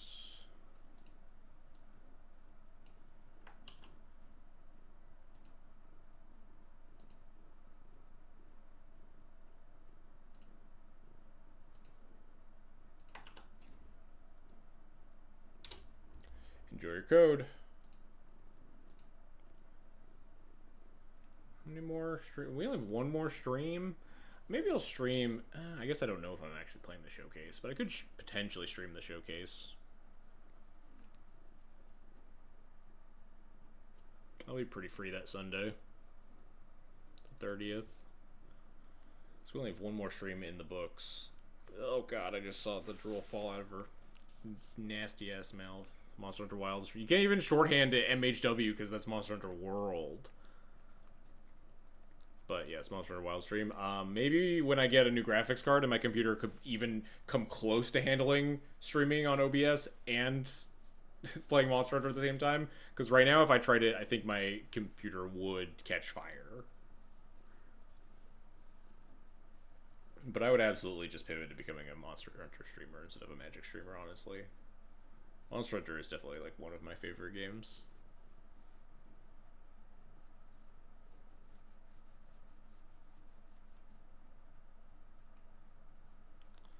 I am actively trying to get a new graphics card, but it's pretty tough out there. The tech world is scary and ununderstandable. But apparently there are like shortages of a bunch of shit.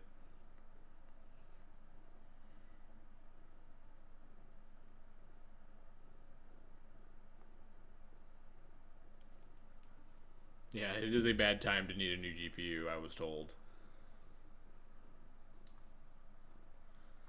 I have my expert tech advisor, Min, telling me exactly what to do, and his plan is to get a new one eventually. But the game's like playable without it.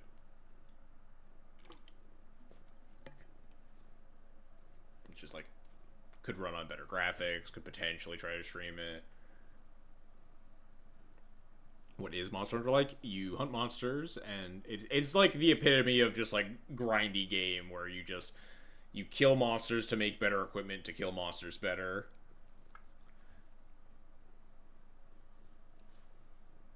Sounds like the thing that Witcher 3 was cloning. What was Witcher 3 cloning? It's almost akin to like a Dark... People compare it to a Dark Souls game a lot in terms of like movement, at least, where your character is kind of like, slow, a little bit slow, and you do like dodge rolls, and you have to like attack during the openings and like know when to like time your dodges and stuff. It's definitely a lot more forgiving than a Souls game in terms of combat, but people do compare it to that a lot. Monster Hunter is like Dark Souls. I mean, oh, we're just setting up for a punchline. I see. Dark Souls. Got it. Good one.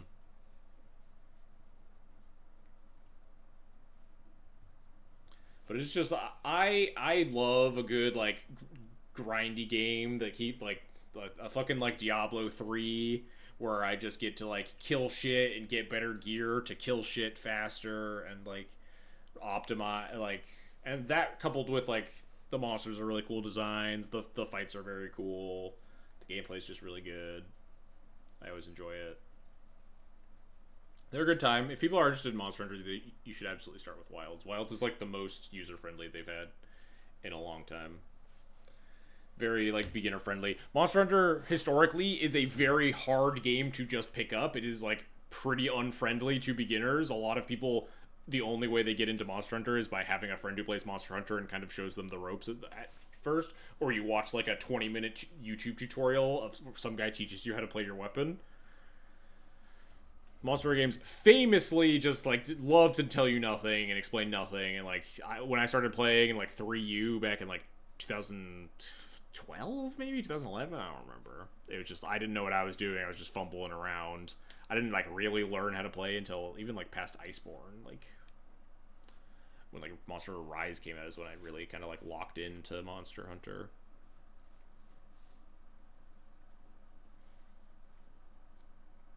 But they've been successively making, like, World was the first one that had a big boom in the US, and they've been successively making the games more new player friendly, from World to Rise to Wilds.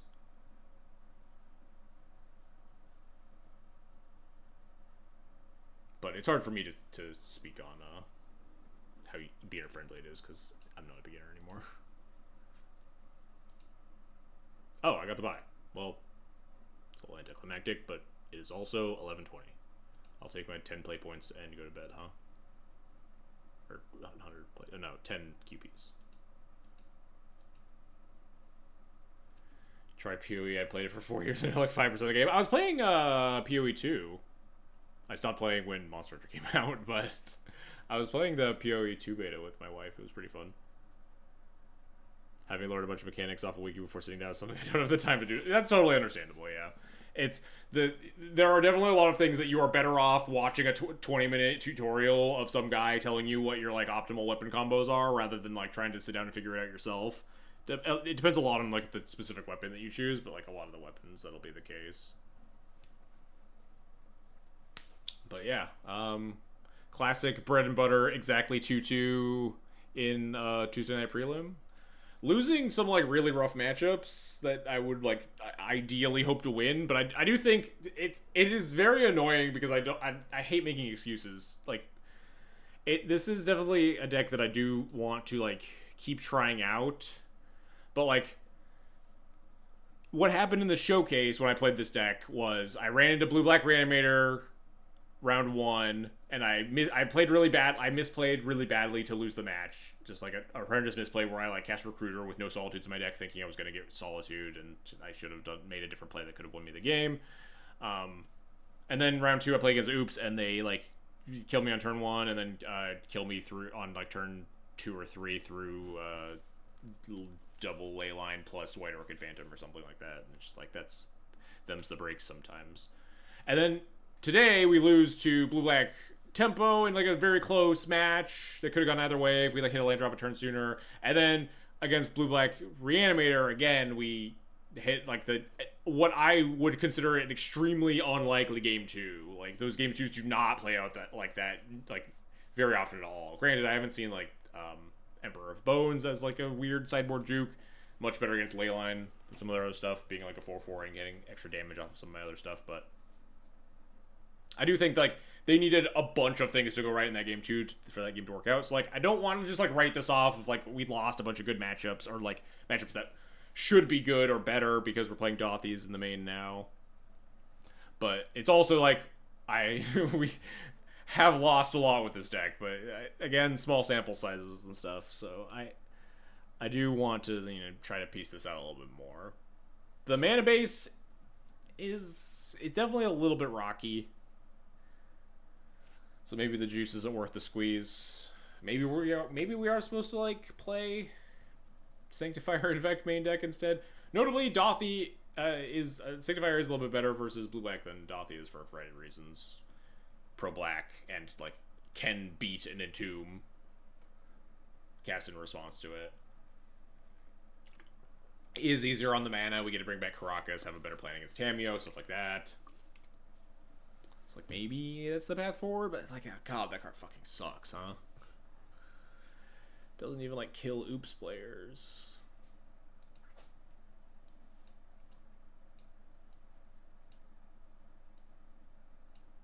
But that's something to think about for maybe next week. We got our 10 QPs, puts us at 24. I'll probably get to 40, which means I'll either play the showcase or play a LCQ. Maybe I won't stream. Maybe I'll just get to 40 QPs and play the LCQ as like my first April stream. On April 1st, the Tuesday night, Prelim turns into an LCQ. Maybe we'll stream that instead. Seems like it might be fun. It'll be like the day of a potentially new format as well. We'll see how it goes. Back to main deck fairies instead. The problem is that fairy is just actually unplayable versus oops. The card just does nothing. It's so bad. And also, there's a lot of the main deck fairy was a call when like the format was legitimately like 40% blue black reanimator, and now it's not. It's like 15% or something. You're gonna play main deck fairy and then play against Moonstompy and Nadu and Eldrazi and blue black tempo and Rug Delver and stuff, where your main deck fairy really isn't gonna cut it. So like the idea with Dauthi Voidwalker is that this is a playable Magic card across a variety of matchups that also happens to incidentally be a pretty good one versus a deck like blue black or and like be close to lights out versus neutral spells if you can get that far, stuff like that. That's like the idea at least, but yeah, hasn't been really working for me so far. I'm not giving up on it, but we've been losing, so let's go find something to raid, huh? Enough of my belly aching and making excuses for my bad deck,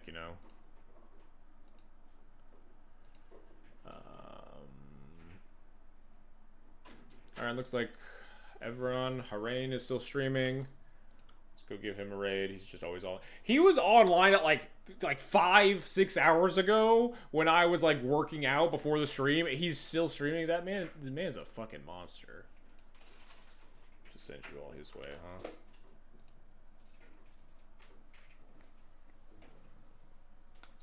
Last minute procrastination for this weekend. Just gonna end up playing. Yeah, I think stock Yoshiwada's deck is probably like the way to go.